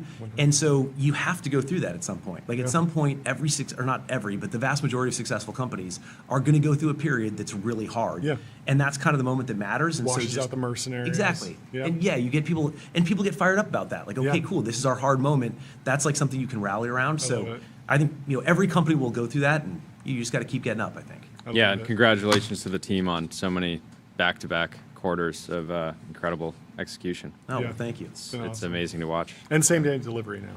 Yeah, exactly. Make moves. Get it faster. Another announcement. But it was fun to just get the whole story and go all over the place. Would love to talk to you again soon. Awesome. Thank you so much. Appreciate it. Yeah. This was great. Thank you. Yeah. Cheers. Let me tell everyone about Console. Console builds AI agents that automate 70% of IT, HR, and finance support, giving employees instant resolution for access requests and password resets. And our next guest is already in the waiting room. We have Alex Edelson from Slipstream Investors. He's the founder and GP, and we'll bring him in to the TBP and Ultradome. Alex, how you doing? On? Thank you guys for having me. Excited to be here. Thank you for hopping on. Where are you calling in from? I am just outside of Washington, D.C. Ooh, fun. Nice. Beautiful backdrop. Yeah, well, since this is your first time on the show, would love for you to kick us off with an introduction on yourself and Slipstream a little bit, and then I'm sure we'll have a ton of questions to dig into. Yeah. So a little about Slipstream first, and I'll give you my background. So Slipstream is three things. One, we're venture fund of funds. We invest in pre-seed and seed funds, mostly emerging managers. Median fund size is around 30, average fund size around 50. And most of these funds are on their first 3 vintages. They don't have to be, but that's what our typical investment profile looks like. We're on our second fund. We invested in about 10 to 15 funds in every fund of ours. We also work with some of our LPs to help build out their venture portfolios. Like often when we invest, our LPs join us in these funds and invest alongside us. Yeah. And the third thing we do is we can use a portion of our capital to co-invest, and our LPs like to co-invest. Before this, like in relevant part, I was at QED. So QED is a successful fintech-focused venture firm founded by Nigel Morris, one of the 2 Capital One co-founders, and I joined during Fund 5. Funds 1 through 4 were small, very successful funds. And the 5th fund, I started as his chief of staff. It's larger, has outside capital. I became the COO. I reluctantly became the general counsel. I was a lawyer before that, and recovering when I joined QED, trying not to be a lawyer anymore, but that didn't work. And then we raised a much larger Fund 6, and I decided to leave before Fund 7. Slipstream, I started Slipstream in 21, so we just turned 5. Congratulations. Started it during the solo GP boom. Walk us through that whole experience. Maybe, I don't know how much. Yeah, was that like a new part pitch? Because the trend pieces started after it was already sort of happening, but it felt like sort of accidental, and maybe the brand got bolted on after the fact. Yeah, what's so interesting about that time was, well, there were two competing things happening. One, it was probably a good time for me to raise our fund. It was not a great time. It wasn't like a healthy time for the strategy. There's so many funds, there's so much capital coming into the ecosystem. Valuations are really high, like probably not the most disciplined investing going on during that period. And so like, we may look back on that period as like not a great vintage. Yeah. Which I can talk about like kind of how we manage that. But like from a fundraising perspective, there were some positives, but like, yeah, when I started this, people were telling me things like, oh, you know, this is sort of like a 10 to 15-year-old concept. Nobody wants to do this. No one wants to pay a second layer of fees. And when the market sort of, you know, the market cycles through like boom or like hotter and colder periods. And in the hotter periods, sometimes folks think like, oh, I can do this myself. Like, I'm seeing good stuff. It all feels up and to the right. You know, maybe I'll just be a direct investor, and then that doesn't maybe go as they hope, and then maybe I should invest in funds, and then like that doesn't go well. It's like maybe I should invest in a fund of funds, and there's sort of a cycle to this through market fluctuations. I want to know about that specifically, like the purpose, like what LPs are most excited about it. Is it getting toeholds in the future great scale up huge venture capital firms, or is it actually like returns at the early stage that they think that they can find? Are there other pieces of like value add and reasons to invest across a broad set of early stage managers? Yeah, it's such a good question. So there's not one answer, and I can come back to the question about like kind of what was I seeing in terms in like emerging manager land in 2021, because they're like, there were some funny stories about people who you're just sitting there kind of like, I don't know why this person has a fund, but like here they are, and it's like a $5 million fund book, but I'll come back to that. So yeah, like on your question, like there's not one answer, because some folks are, they're out to like find firms, like venture firms. We want the next institution. We want the next Sequoia. We want to see it first. And then we'll be in a great position to deploy a lot of capital with these folks over many funds of theirs. And that, I see that. That makes sense. That's not really our strategy. But some of the funds, incidentally, will become, hopefully will become that if that's what they want. Some of them, though, that's not the dream. And that's not the dream for the LPs, and that's not the dream for the GPs. Like for some of them, it's just like, I want to get great returns from these funds. I believe that the best performing funds are these small funds on their first few vintages. They have very unique portfolio construction. Like we can talk about that if you want.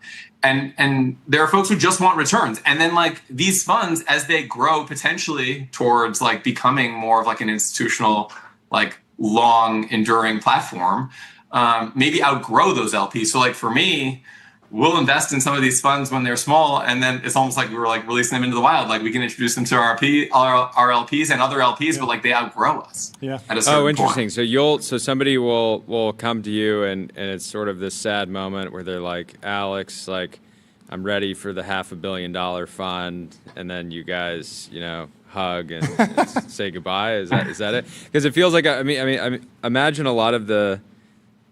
I'm curious like how some of these early conversations go, because I'm sure a lot of GPs will say like, yeah, I just want to have like, small funds, focus on returns. and just do, you know, a $50 million fund every couple years forever. And then given that, you know, half of our friends are you know, GPs, it feels like every single one of those, the second they really are in a position to raise the 9-figure fund, almost all of them go for it. And it's really like a very small group of people that just stick with these smaller funds. And so how do those conversations go early? Like, are you able to like pull out the honest truth with a lot of them, which is that they do want to scale up massively? Or is it sometimes a bit of a surprise? Yeah, it's a great question. It's never a surprise. No, like my mission is to get a sense for where they want this to go. The answer is like that sometimes they don't know. Like they're just getting started. They're on a fund 1 or a fund 2. It's small. They want to see how the market evolves. They want to see how their sourcing evolves. Maybe they can get there really early. They think they can get more ownership, or for one reason or another, they think they can get more ownership. They can scale up without getting adversely selected, and that even though they'll raise a larger fund in their future funds and they'll target higher ownership, that like they shouldn't sort of generate worse performance than those small early funds. Like a lot of people just want to see how it goes. Now, certainly like in the back of their mind, they might have aspirations of building something large. And my hope is that like in the process of getting to know them, they'll be open with me and like feel like it's safe to share that with me. And my commitment to them is that like I need to be open with them. So like often the conversations early on, if people are thinking about, you know, a fund or two down the line, raising funds that would be outside our strike zone, like it's on me to say like, hey, I'm probably not going to be with you at that point. Well, yeah, like, that's you also probably going to be outside our strike zone. If they go from, you know, a $25 million, $30 million fund, and then they have the opportunity to raise 200 plus, it probably means that the first fund is performing, or the first 1 or 2 funds are performing quite well, which is good for you. So I think it's pretty, what's interesting about this is like, it's interesting about this. Like we have, I mean, there's so many ways this conversation can go, but one thing on my mind is like, yes, people typically want to get bigger, but I think their mission should be get good returns on the first few funds. If you get good returns on the first few funds, you get to be in venture for a long time. Yeah. And if you don't get good returns on the first few funds, like it'll be hard to raise future funds. And so like the long-term greedy move, like in a long-term greedy game, is to get returns as many funds in a row as you can before you start scaling. Mm-hmm. And so, but like one thing you said that came to mind there is like, I was actually worried when starting Slipstream that like this could get boring. Like, what if we do a good job and we get into great funds and we just start re-upping in those funds because they're so great? Yeah, there's no like, sourcing. Isn't this a boring job? Yeah. Like, what am I doing? I'll never find new folks. I won't need to meet new names. I'll just like re-up in these great funds. And I guess that's good for returns. So why should I not do that? And what I'm realizing over the last 5 years is like, no, there's like a natural evolution to this. And like, we stick with people for 2 or 3 funds in a perfect world. And then like they might outgrow us and we get to add new names. Like there are always new funds for us to meet and for us to invest in. We're always adding new names. And that does keep it fun for me. So there's like a natural part of what you're saying that actually creates some energy and joy for me personally. Because like as these people outgrow me, like we can help them raise hopefully more from LPs we introduce them to than they're losing from us not re-upping. Yeah. And then like we can continue to meet new managers and add folks to our portfolio. So on your side, how do you think about timing? Like on one hand, like I feel like it's like the manager's job to make sure that they don't, you know, deploy their entire fund, let's say during a 2021, like we were talking about earlier, where valuations are super high, you're paying 100x revenue, and then even if the companies do well, you don't really make money, which has happened a lot. How do you think about deploying like through cycles as a fund of fund to make sure that your LPs do as well as possible? Yeah, it's a great question. So there's sort of 2 layers to this. Like one, there's like the GP layer. There are folks we're working with whose funds we're investing in, and we're collaborating with them as a partner. Like hopefully we're talking all the time and we're talking about this. And then there's like the Slipstream fund of funds level. And that is like where it's our mission to build diversity and like diversification into our portfolio construction. So we get plenty of vintage diversification and time diversification. Like in a typical fund of ours, we have 2 to 3 years of vintage diversification. We have 5 to 6 years of time diversification in terms of initial investments made. And then, you know, we obviously have diversification across sectors and some across geographies. And so if we're investing in 10 to 15 funds and we're getting, 400 to 600 companies in each portfolio of ours, like we have a decent amount of time diversification, but it's more interesting to me, like we kind of just have that programmatically built in. And so I don't want to try to time the market from our perspective. It's hard for me to say like, oh, this is a great time, we should put more into this event. I don't know. I want to smooth our coverage out over a period of years in a consistent way.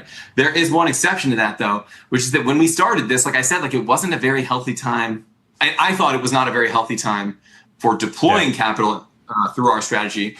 And so there was a period of time when we went 5 quarters without making an investment. And that was like pretty uncomfortable. Like I was getting calls. I got a call from one of our LPs I'll never forget, like asking like, are you doing anything? It's like, man, I think we're doing the right thing. Like I think we're all gonna be really happy in a few years, but no, I'm not deploying a lot of capital right now. And so I have to be careful with that. Go ahead. So that dynamic of like pressing the brake, stepping off the gas, it happens at every layer of the stack. There are startups that recognize the end of ZERP and they cut back, stretch to 36 months between raises. There are funds like Founders Fund, Thiel has this saying about how he told everyone for a year, just go to the beach because we don't want to make any investments. It's happening at the fund of funds layer. I'm sure it's happening at the LP layer. Like how much is it most pronounced at your layer, you think? Are there any GPs who can actually raise a fund at the top and resist buying the top and then deploy at the bottom? Because that feels like the mythical best possible outcome, but it doesn't happen often. It's so hard to do. So like the overwhelming majority of folks don't have that level of discipline or patience. It's so hard. And especially because like if we just step back, there's this thing that people say like in venture, and it's like, oh, should we play the game on the field? Or should we not? And like, what are our LPs paying us for? Well, they're paying us to get exposure to venture during some period of time. And like, if that period of time happens to be a hot time in the market, then I should just like play the game on the field. And I guess like, that's my job. And I kind of resist that a bit. Like my feeling on this is like, no, your job is to get like venture scale returns or do your best to get venture scale returns. And if that requires like changing your strategy or slowing down or doing something differently in light of what's going on in the market, like that I think is the right move. Like when we're 5-10 years down the line and LPs are pushing you on like, hey, what'd you do when the market was hot? You can say, well, I just played the game on the field like everyone else, and so like that's why my returns are bad too. Or you could say like, no, like we were really careful. We were really patient. We set the bar very high. We tweaked our strategy. Like that kind of stuff really resonated when folks were reflecting on their 2021 and 22 vintages. But there were just so few GPs who were able to say that. There are a handful. I can't count that many of them, unfortunately. But I think the LP world was like very impressed by folks who took 2021 and 2022, who managed that in like a very disciplined way. How do you handle like co-invest opportunities right now, specifically because everything is getting marked up? If at least it feels that way. You have the 5 through 10th best company in a category still getting marked up, oftentimes for good reason, just because a lot of stuff is growing in a meaningful way. But oftentimes, like it's the same kind of opportunity where I'm sure you're getting co-invest opportunities where it seems like super talent dense team, but you're being asked to invest at some really really really insane revenue multiple for a company that is a couple years old. And I guess like what's the your job is to be evaluating like managers, and so you have to put some trust in them that they're bringing a great opportunity for you, but you're also giving the opportunity to your LPs and saying like, hey, I think this is a good opportunity. It's such a good question and really top of mind because like we get more co-investment opportunities in these hot markets. Obviously, we have a ton now. We saw a ton in 2022, and for me, the answer has like a few components. One, I have to like think pretty carefully about like what are the GPs' blind spots and biases who's like bringing me these. This is one of their most promising companies, right? But like their view of that company is a bit limited. Like once they invested in that company, they're probably not looking at all the competitors at that stage. They're not leading this next round in most cases. Sometimes we do have managers who are like preempting around, and that's unusual and cool and a little higher conviction, I think, for them and us. But often it's like, man, the GPs know this company really well, but they also have biases and blind spots. And so that's hard for me. These folks that we're investing in are also like relatively early in their investing career. They just have like fewer reps. And so, yeah, I have to factor that into account when I'm making decisions about these. And then like, I think about my time at QED, and like, I thought, I'll speak for myself, like not QED.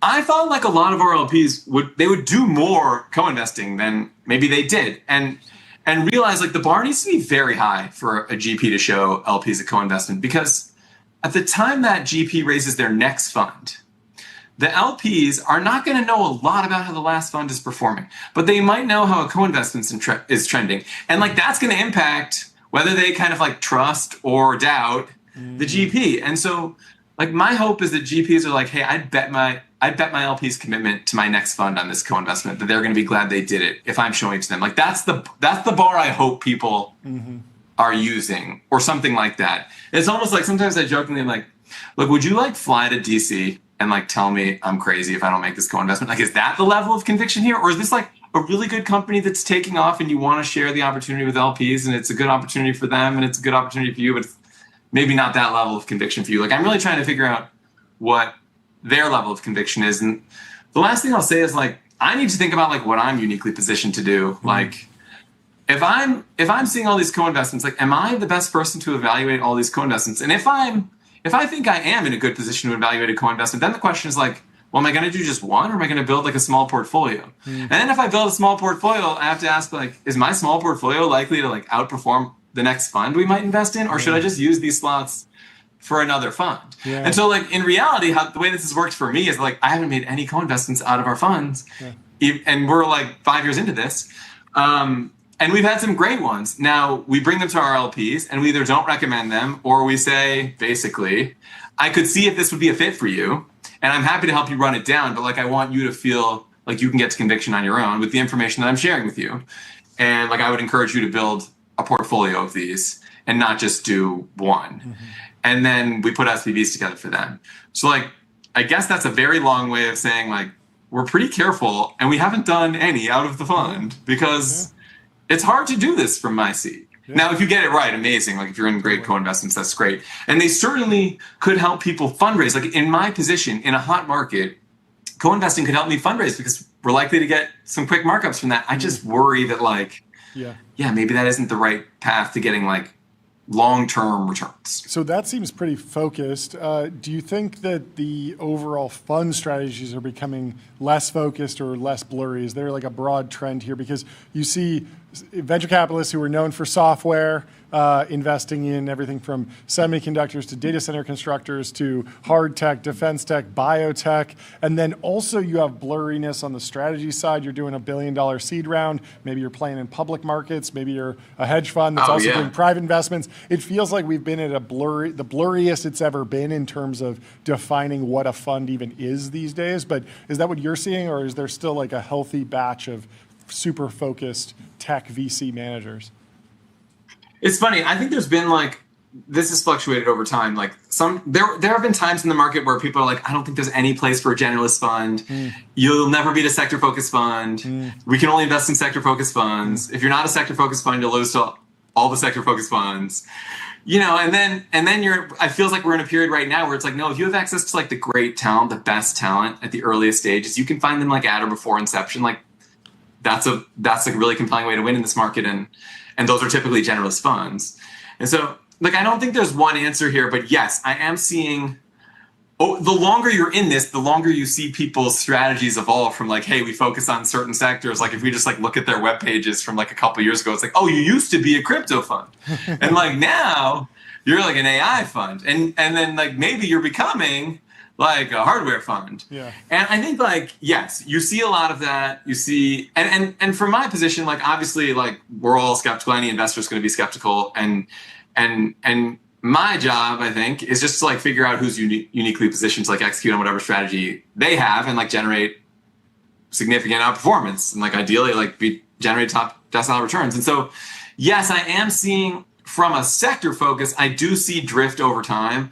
And, but it's case by case when I'm making an investment decision. Like I kind of assume they are what they are today, and I like push on what they used to be and why they evolved, and you can kind of figure out whether it's best funds, like they did evolve. They were investing in semiconductor companies and then internet technology companies, and those were related but very different structurally. So as long as you navigate the translation, it can be good. How much do you care about being in one of the next like truly legendary funds? I'm thinking like an FF. You know, it was FF1, right? FF2. FF2 is a 300x. Yeah.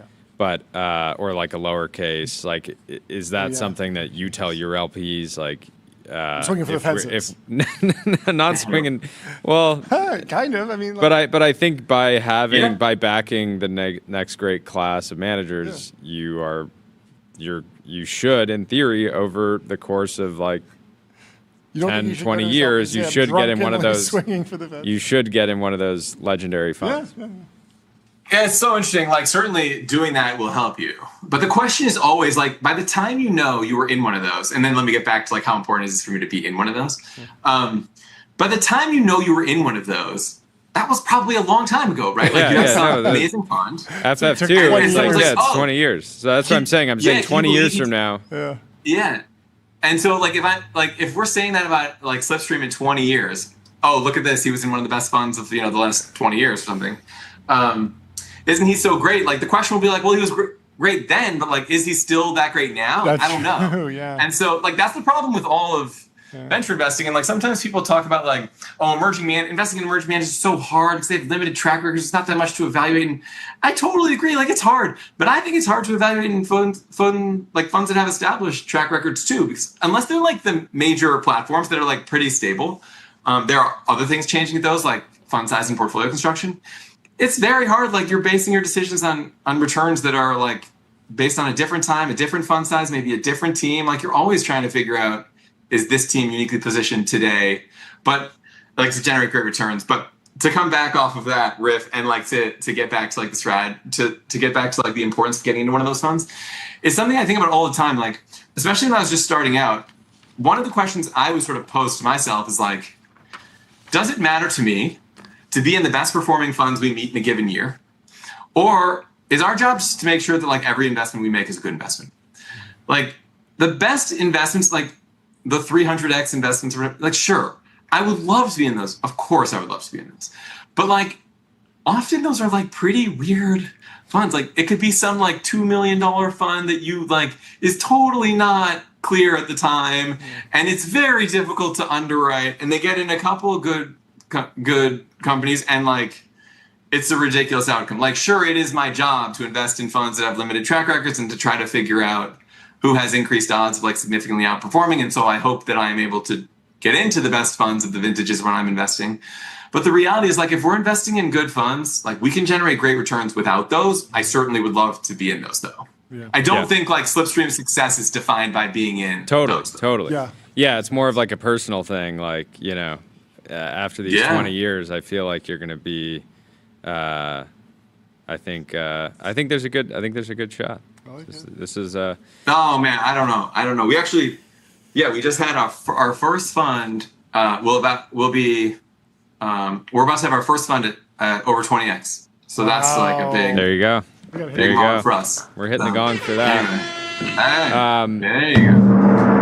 This was a super fun conversation. Let's make it a usual thing. It's great to get a pulse check on the market. I'm glad Samit connected us. Yeah, so much fun. Oh, thank you guys. Thanks for having me on. I'd love to. Thanks so much. Cheers, Alex. We'll talk to you soon. Goodbye.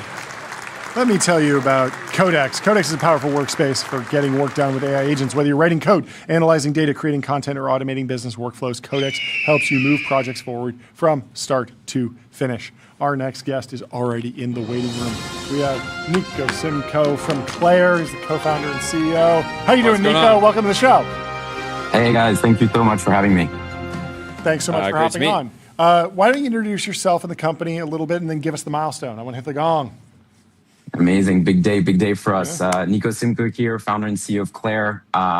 Basically, in a nutshell, what we do is we try to solve one of the biggest inefficiencies we think is in the US labor force, which is if you work today, you need to wait 2 weeks for your paycheck. And so we try to distribute that as far as we can.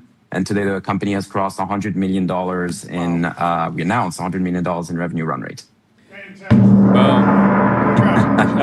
Okay, so break down a little bit more how the business works. You guys are serving 5%, I believe, of small businesses in the U.S. You're integrated into the payroll system. Gusto, QuickBooks, TriNet, the big guys. Yeah, and it's funny when I first started, I was surprised that this was not like a thing. Maybe it was, or just at a much smaller scale.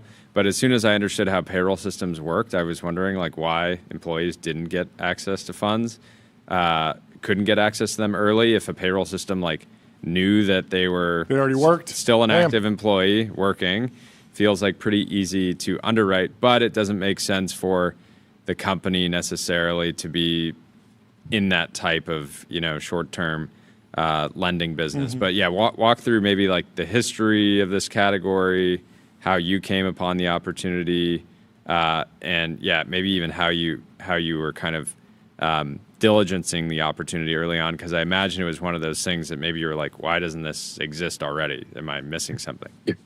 You're making my life easy, because basically that's very much in line of like what I think I had, but also many people that joined the company early, whether it's like employees, investors, so on and so forth. It's like, look, we live in an instant world, right? You can click a few buttons and get any movie you want in the world, but at the same time, if I was outside of the credit system, that's maybe a good tangent to go in. It's like I came to the US without any credit history. My parents are not from here. I was an F1 student.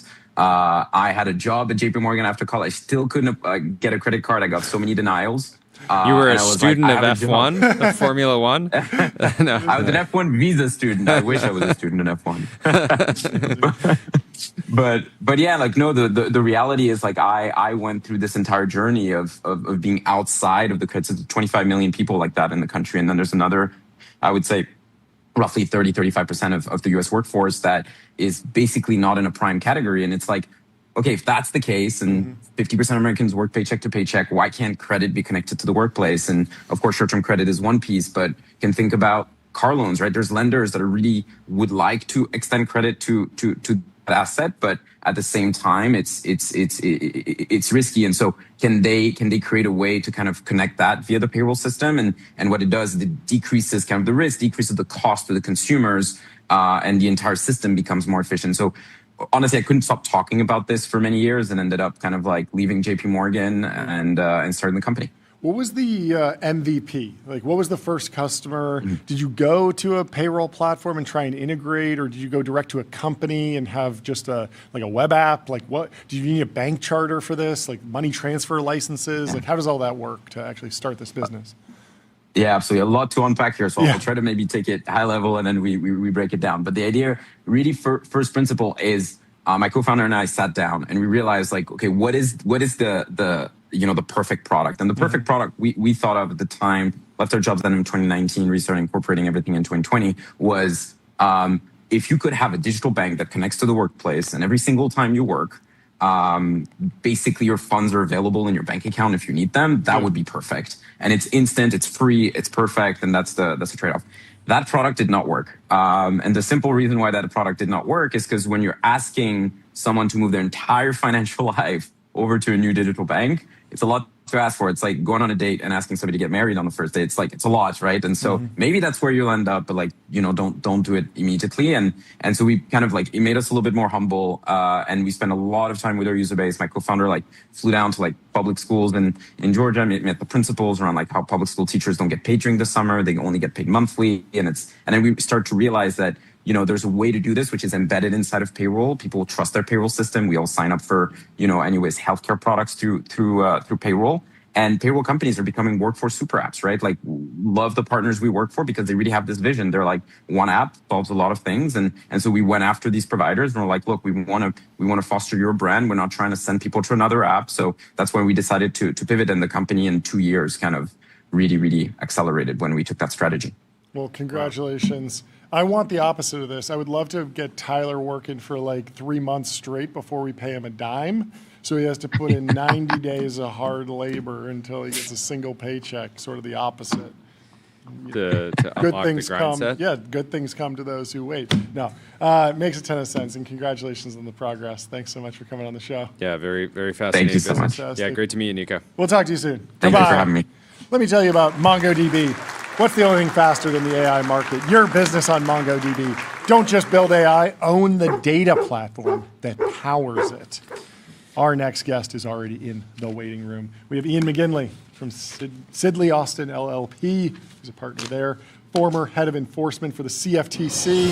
How you doing, There he Ian? is. Welcome to the show. Hey, thanks for having me, guys. Thank you so much for taking the time. Great to have you. I would love for you to set the stage for us with a little bit of your backstory and career and what's on your mind in terms of prediction markets. We talk about prediction markets all the time. Sometimes they're really useful. There's a whole bunch of complicated issues that I'm sure you can help us unpack, but we'd love to start with like your background. Yeah. And by the way, there's a lot of prediction markets on TBPN stuff, including who's going to be your guest. That how's has your hair gonna happened a be? few times. Also, it's happened. Yeah, I would say some of my least favorite moments around the show were when I realized that there had been a prediction market set up around things that one of our guests would say because the people then you would get a bunch of people in the chat that weren't here. Yeah. They didn't care about the content at all. They only cared about trying to manipulate us. Exactly. into Ask about asking them, Bitcoin or whatever. Yeah, and we're like, Normally, the chat's really helpful and actually providing really great. It just sort of like ruined our chat. Anyway, that's enough. We're already starting with the gripes, but kick us off with the backstory. Yeah. So right, I'm at a law firm called Sidley Austin right now. Yeah. But before that, I was the head of enforcement at the CFTC. Yeah. That's the Commodity Futures Trading Commission. I don't think people had really heard of it until recently. Yeah. Because it was really regulating agriculture. And now it's involved in prediction markets, crypto, and some of really the hottest topics around in finance. Yeah. And before that, I was at SDNY for a long time, doing white collar crime, insider trading, back in the day. And so I've seen it from all sides. And now I help people try to navigate, what's going on in the regulatory environment, which is active. There's so much going on. How active is it? It feels like the game's over to me. I don't know. How do you feel about the prediction markets? It feels like they're here to stay, that, you love them, you hate them. Sagar and Jetty, not a fan, clearly. Other people have a lot of money riding on these companies, but it feels like it's mature. It feels like it's decided. Are there more points to decide at this point? Oh, definitely, yeah. Okay. But I think top line, they are here to stay. I mean, they've captivated the public's imagination, both retail and institutional, right? But there are a few issues being worked out. Chief among them is sports. Yeah. Right? Sports event contracts, there's a lot of litigation over them. Yeah. The states, right, which have regulated gambling, for a long time, are filing lawsuits, right? Yeah. They stand to lose. They stand to lose revenue, and those cases are working their way through courts. And you know how courts are reaching different decisions. We have district courts, appellate courts, and the Supreme Court. The district courts have come out both ways. Some pro prediction markets saying federal preemption applies, meaning this is the CFTC's jurisdiction and not the states. And then we've had one appellate court weigh in saying also CFTC's jurisdiction, but more courts are going to weigh in. I bet that goes to the Supreme Court. And so we'll see, the future of sports contract. Meanwhile, you got the CFTC, which is regulating in the space. They put out some rules. Sure. There have been issues with contracts. Like you mentioned, mention markets and insider trading. There have been some cases involving people using information that they shouldn't have to go trade in prediction markets. So that's very much a focal point of the government right now. Yeah, so there's a question on should they exist specifically for sports. There's also all the different ramifications of prediction markets being popular overall. I think with the Venezuela military operation, that felt like a really significant moment because you had one of our service members that had a financial incentive to put his entire crew at risk by sending a signal to the world that, hey, this operation is going to happen, right? And that was just like probably one of the darkest moments that I can remember, but then there's almost infinite markets on every possible topic. So as somebody who's been working in enforcement and working on a bunch of, things like insider trading, which I think provides a lot of precedent for this, can all these, like, we're creating a bunch of new problems where all these type of real world events can be potentially influenced by individuals that have a direct financial incentive where maybe before there wasn't one at all. What's the sort of broader solution or framework that you think would be effective at maybe curtailing some of these issues? Yeah, so you mentioned that Maduro case, right? And I think what gets lost in that is while the market is different, right? That conduct has always been illegal, 100% illegal, right? It's like knowing the answers to the test before you take it, and that's just allegations now. So he'll have his day in court as he deserves.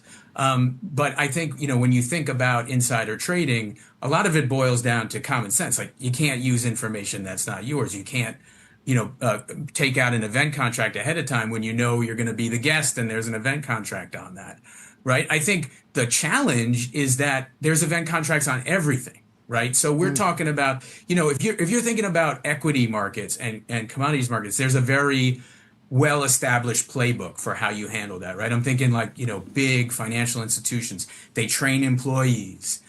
There's policies and procedures, addressing kind of everything under the sun. The prediction markets have got to catch up in terms of everyone in an industry impacted by prediction markets needs to be made aware that you can't do that because the consequences are just enormous, right? I mean, you wind up prosecuted by the DOJ, then the CFTC as well, and so there really is an education aspect of it that I think we all need to grapple with. In terms of the promises, right? I mean, you see the information and why people absolutely love it, and it's great, for a news source. It's great to have. I mean, look at how it did on elections. 2024 election was a watershed moment. A lot of people think in prediction markets because the polls and the experts had it very close.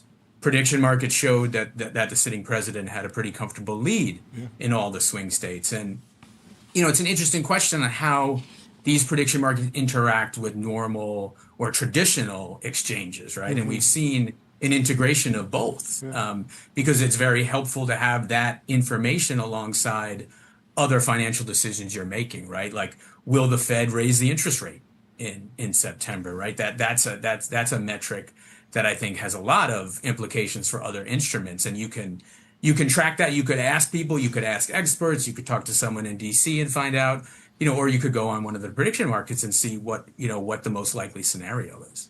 There's a new lawsuit. Flight tracking platform FlightAware is suing Kalshi, alleging the prediction market company is using the data without permission to let users bet on flight cancellations.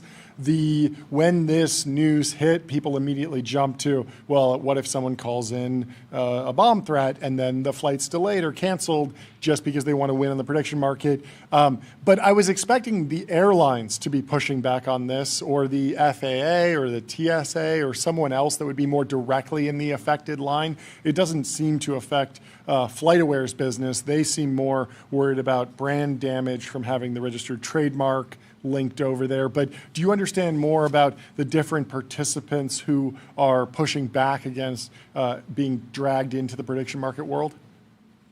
Well, I haven't heard much about that lawsuit. I think it was just today that it came out.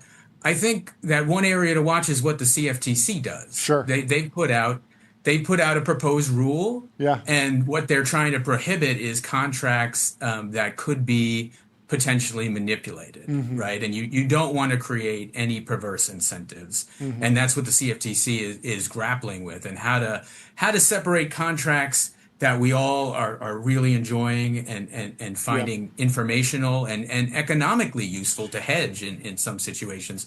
But also just make sure you're not creating a situation where someone tries to manipulate the contract for their own good, right? We just saw a recent case involving George Santos. Different context, right? That's right.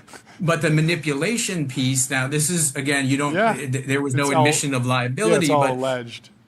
Yeah, it's alleged, but like, the allegation was the contract was whether he was going to attend the State of the Union. Yeah. And he obviously knows that. And according to the allegations, went on social media and made certain statements to change the odds of the contract so that he could profit. And again, new market, but that kind of conduct has always been illegal. What kind of lore did you pick up from CFTC history, like when you took the job? Or like stories, I don't know what you can or can't talk about, but I imagine like some of the historical enforcement like there has to be some like crazy stories of specifically in like agriculture going up against Big Onion. You're talking about that but like I imagine if you had had the you probably wore a suit most days, but maybe if it was like 30 years prior, you would have had some jeans and a sidearm and some boots. Sheriff, I'd have to learn some new skills. I'm a city guy, but look, it's an amazing organization. It's only been around for about 74 or so years, wow, right? Yeah. So, I mean, I think a great piece of trivia for the CFTC. The definition of a commodity is essentially almost everything that you have a futures or derivatives on. There's two exceptions: box office movie tickets and onions. And no one knows the exact reason why they're not, but they are not regulated by the CFTC. Okay. And I don't think we could ever see an event contract on them. So there's that. But just in terms of prediction markets, what's really interesting is they've been around for a really long time. That's right.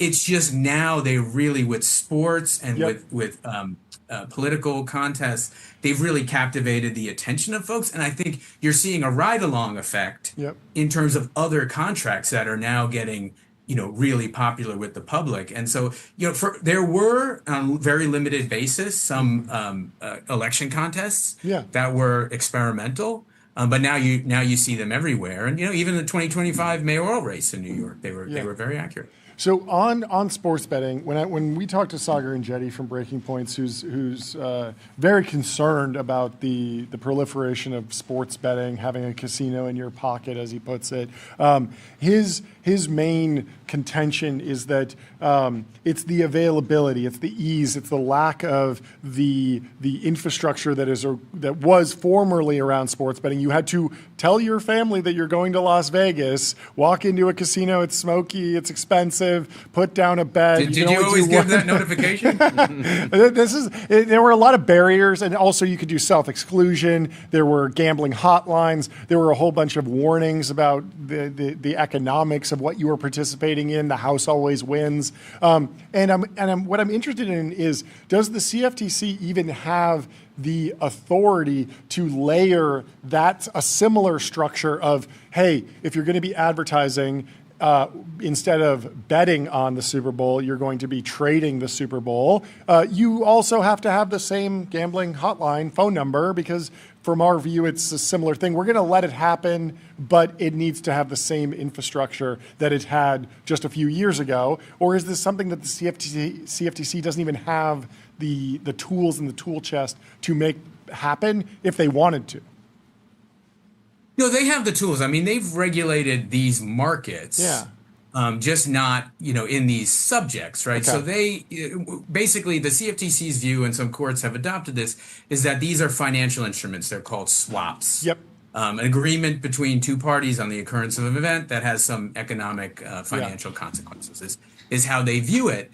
And so the CFTC has authority if there's fraud, if there's manipulation. Yep. Now, I do think, and they've made some talks about this, that we'll see more rules from the CFTC. It has not, traditionally been involved in these spaces. Mm-hmm. And I think, with anything with government, there is it takes time to catch up with industry. That's just a fact. Mm-hmm. And so I think the CFTC will tackle those issues pretty soon.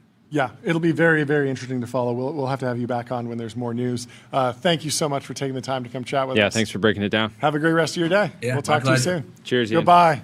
Let me tell you about CrowdStrike. Your business is AI. Their business is securing it. CrowdStrike secures AI and stops breaches. Our next guest is going direct, going independent. We have Conor Sen, from The Housing Frame. He is the founder of a fantastic new Substack that I just subscribed to yesterday. Conor, welcome to the show. Thank you so much for taking the time to come chat with us. How you doing? Yeah, thanks for having me.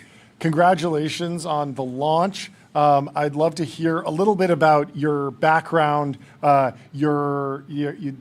beats and the way you like to cover different topics, what you like digging into, and then we can go into some of your current outlook on the market, housing, all the hot topics that you're planning on covering this year and beyond. So I'd say my professional background related to housing is twofold. One is I worked for a big hedge fund in San Francisco during the crisis. So I've been out there and got to work on credit derivatives and mortgage derivatives and all that. Yeah. Saw all that happen. Sure. Then moved to Atlanta after the bust and just needed to start over, and eventually got hooked on Twitter. Started writing for Bloomberg in 2016. Did that for 10 years. Wrote about the economy, housing, demographics, cities, things like that. Yeah. And just felt like the housing market, to me, feels like it's bottoming. And I saw the opportunity with Substack and being a chance to be the voice, to come on shows like this and talk about it for the next 10, 15, 20 years. Great. And it just felt like a great time to start doing that. John is so happy about this because John, we don't have like a housing guy. Oh, that's true. And John. Well, we got Sagar and Jetty complaining about it. Well, we got Sagar complaining about it, but we don't have somebody who's been like, we like hanging out with Joe Weisenthal, people like that. We have like our guy in a bunch of different categories, but we don't have like our housing Ben guy. Thompson for Mag Savage. Hopefully this is the start of many appearances. And that was part of the thinking too, because Bill McBride at Calculated Risk, the blogger that everyone knows so well, he's retiring next spring. And so I did look out 5-10 years and thought, who are the voices for our generation who can do this? And I felt like I could be one. So how do you think about your reporting, the shape of like, when do you want to go and talk to a bunch of sources on the ground, look at a bunch of economic data, crunch something into something more of a narrative? There's so many different outlets, even when you're at Bloomberg, opinion versus factual reporting, getting a scoop. There's so many different pieces. What have you explored? What have you shied away from? What have you leaned into? I think starting out, it's probably going to be fairly similar to what I was doing at Bloomberg, probably reaching out here and there to sort of broaden my base. Yeah. But over time, I think it'll be a function of what do I think is interesting? Yeah. And then who are the sources that I can talk to who are, good and help me do what I do better. So I'm pretty good at data and media and all that. But I don't have a lot of friends who are real estate agents or mortgage originators or things like that. So I'm excited about that. Yeah. Okay. So first question, you said you feel like the housing market is bottoming, but like a lot of people, if you ask average Americans, that certainly they wouldn't feel that way. You say it's bottoming, and yet houses are expensive. Prices still feel quite high, but what you're saying is maybe transaction volume has been subdued over the last couple of years due to rates and other factors. But yeah, we'll break that down, like talk about like the why now, and then we'll get into where things are going. I think the bottoming call is twofold. One is that the hardest hit states over the past few years, places like Florida and Texas, now see inventory dropping and new orders for home builders are rising. That's kind of your classic bottoming late cycle recovery. And then San Francisco is clearly a market that, very similar to 2010, 2011, is leading the country in terms of what this expansion looks like. And I'm really excited and interested to see where that broadening out goes over the next 6 or 12 months. How important is actual development in home building? We've talked to startups, very early stage, thinking about 3D printing or manufactured housing, and there's some technology there, but I always discount those projects as maybe that'll have an impact in 10 years, 20 years. I'm really excited and optimistic about it, but realistically, I don't think it's going to be moving home prices in the next few years. But how important is the shape and structure of the actual home building market to house prices in America? It matters a lot down here. I'm in Atlanta. It matters a lot in Texas and Florida and Arizona, places like that. Historically has not mattered a lot in San Francisco. I remember talking to somebody at Bloomberg Beta about 8 or 10 years ago who said that the best way for ordinary people to bet on VC is San Francisco real estate. And I think we're seeing that this year. So I'm hopeful that they can build more homes out there, but it's been a long, tough slog. I mean, I left in part because of housing, and here we are 16 years later. What about government regulation? Obviously, it feels like the story of housing in America is very much the mortgage interest tax deductions, all the incentives to get the American dream is directly tied to home ownership, and so the government has done a lot for that. But then there's also permitting reform. The abundance Democrats, the abundance wing, are pushing for more building, and I'm just wondering if you think that there's anything that could happen on the policy side that would actually move house prices in the short, medium, or long term. So I did speak with a policy expert on housing about, I said, what are your thoughts on road to housing and what matters for this? And there are some short-term things like manufactured housing should get easier to build. Mm-hmm. But he said the really important thing is we've identified a bipartisan coalition that will vote for housing bills. Oh. So this was our first crack at the apple, but we now know where the votes are. So going forward, we can take another crack at it in 2 years and just keep chipping away, try stuff, see what moves the needle, and just hope that slowly but surely over time we can build more housing. Do you have any idea of what the shape of that legislation might actually look like? Because it's just saying we need to build more. You'll get a lot of thumbs up, but what are we actually changing? Are we making the time to permitting more? Are we hiring more people to review permits? Are we changing the requirements for fireproofing or something it gets nitty gritty really fast. So one thing that resonate with your audience is that right now the financing piece is really hard. And what happened was similar to VC and private equity, a lot of people invested money in 2021, 2022, interest rates were low. In real estate, we'd say cap rates were low or valuations were high. Sure. And they got blown out pretty bad over the next few years. And the equity got wiped out. Maybe people are still sitting on loans. So as we see the apartment market starting to turn, time to build apartments again, there's no equity to go around. And you can't get a deal done unless there are equity investors ready to go because they all got wiped out last time. They're gun shy.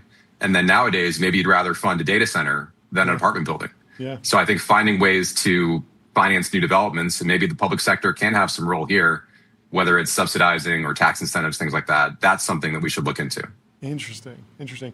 What role do you think other buyers in the market that aren't specifically someone going to either buy a house that they'll live in or buy maybe an apartment building to rent out are having an effect on the housing market overall? You hear a lot of sort of hand-wringing around private equity buying a bunch of homes. Is that actually distorting the market? I was running the numbers and it felt like a couple percentage points of homes are owned by private equity. It didn't seem like it was the biggest factor, but how have you grappled with that story? It was really a much bigger story 15 years ago. And certainly here in Atlanta, the private equity and investors bought up a lot of distressed homes. And I know that looking back, it doesn't look so good. But at the time, that was when there really weren't a lot of qualified buyers. People had bad credit scores. Unemployment was really high. Banks were failing. And so investors came in and stabilized the market. And I know it's not popular now, but at the time it made sense. Yeah. And so I would say today it's that we have a really K-shaped housing market where if you have a lot of stock wealth, it doesn't really matter where mortgage rates are. You can still buy a home. Sure. And in fact, I was looking at data in Nashville. Year to date, home sales in Nashville for homes over $2 million are up 32%. For homes under $500,000, basically flat. So the corner of you need a mortgage, you have just a job. That market's still pretty stagnant, but the high end is really booming. And so is the bottom of that K switching into renting in that case? They are. And renting is still basically a better deal in most places. But I do think an issue is that in the apartment market, we're starting to see vacancy rates come down. And typically when vacancies come down, rents go up next. Yeah. And so you might be in a situation where, yes, it's cheaper to rent than buy. But if you think that your rent's now going to go up a lot over the next 2 or 3 years, you might factor that in and say, I'm willing to overpay for a house because my rent's going to go up 20% in 2 years. So I think that's more of a 2027 story. But that's something I'm thinking about for next year. How much are you going to be tracking demographic, basically demographic trends and how that impacts housing? The boomers have quite a lot of homes, and they'll be turning them over eventually. But is that a story? That's definitely is that like a 2030s story? I think so. For me right now, the demographic story is that we see both in New York and San Francisco that rents are really high. but rents have come down a lot in the states that built over the past few years. So as the San Francisco Austin gap gets really wide, maybe an Anthropic employee won't move to Austin, but maybe somebody who couldn't buy the house they wanted to buy because they got outbid by an AI person, maybe they start to look to leave. And so maybe then you can get the migration flywheel cranking again in the South.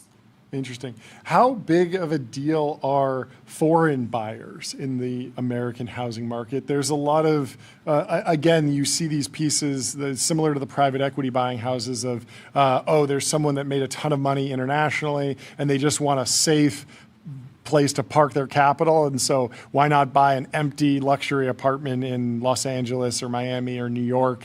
Is that just a small fraction of what's going on in the real estate market, or is it actually enough to move the overall picture? That was actually a sneaky source of weakness in the North Dallas suburbs last year because H-1B visas were apparently a fairly meaningful part of the sort of ex-urban Dallas new home market. And then financing I don't know the details of that very well, but just with the policy changes with the administration. And so that seems to kind of come in waves where you get these moments where China's buying up a lot of housing and then they go away for a while and then they come back. Yeah. I don't think it's a big factor right now, but it's certainly something to watch going forward. Yeah. Last question for me. I'm interested in how you're thinking about your audience for the housing frame. Do you think that there's a goal to reach hedge funds and traders who will be reading your analysis and actually building an investment thesis on top of it, or like where is and then does that lead into like a consulting business? I'm just sort of interested in where the overall company goes as you expand. Yeah, it's interesting because coming from Bloomberg, we didn't get a lot of demographics or data about our audience and our writing. And so I think to start, just going to be looking at the Substack metrics and seeing who's coming in, what's getting their interest, kind of thinking about that, reaching out to people one-on-one, because especially early on, I can do that. Cool. And then it's sort of, again, these are not one-to-one comps, but I look at what Bill McBride built with calculated risk over 20 years and thinking I could try to have some of that audience over time or try to earn their trust. And then this is like, pie in the sky, but what Dylan Patel did with semi-analysis, and he was just a guy who got started and then his sector got hot. And so I do think housing eventually will get hot again. And hopefully I can be a place that people come to when that happens. Yeah. I can totally see the semi-analysis type, the tokenomics model, understanding how data centers are building out. I haven't seen that data contextualized for the housing market, and I can imagine so many consumers and obviously business people being fascinated by it. Jordy, anything else? Not for now, but congratulations on the launch. Go subscribe. Where can people sign up? News. Give us the URL so everyone can go subscribe. It's conorsen.substack.com or just the housing frame. I'm sure you can find it. So Fantastic. Thanks a lot, guys. Thank you so Great much to meet you, Conor. Show. We'll talk to you soon. Thanks for coming on. Congrats. Have a good one. Goodbye. Let me tell you about public.com. Investing for those who take it seriously. They got stocks, options, bonds, crypto, treasuries, and more with great customer service. Any other stories you want to cover? Bending spoons, apparently on a tear. 265x price to earnings ratio. Buying old boring SaaS with slow growth. People are excited about that, I guess. Bending Spoons added $11 billion in market cap after announcing the Airtable acquisition. Can't make it up. Is that true? Bending Spoons market cap? Market cap. Wow, $34 billion company.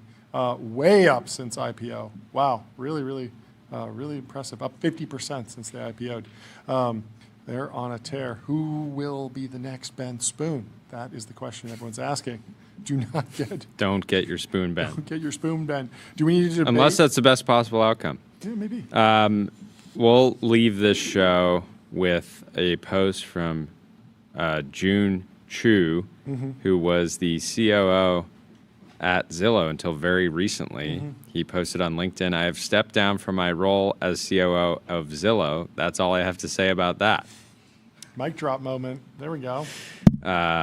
And yeah, I'm curious. I'm sure we'll find out in due time what he really wants to say about that. Yeah, it feels like teeing up a tell-all. Feels like he maybe can't say anything. For sure. Anyway, there's a bunch of other good stories. But last but not least, Leonardo DiCaprio urged Chilean authorities to protect a critically endangered frog from a proposed power transmission project. this feels like something that's solvable. Like I think we can protect the frogs and do the power transmission project. Yeah. Do you agree, John? I know nothing about the situation, but I have a little faith. Spiny chest frog. There's 1,000 of them that remain in the wild. I think Leo should let them move in. Ooh, bring them to America, put them in a zoo or something. I think they want to live there. I think you got to do a lot of work. I don't know, maybe beam the power somehow, do something else. Yeah, interesting.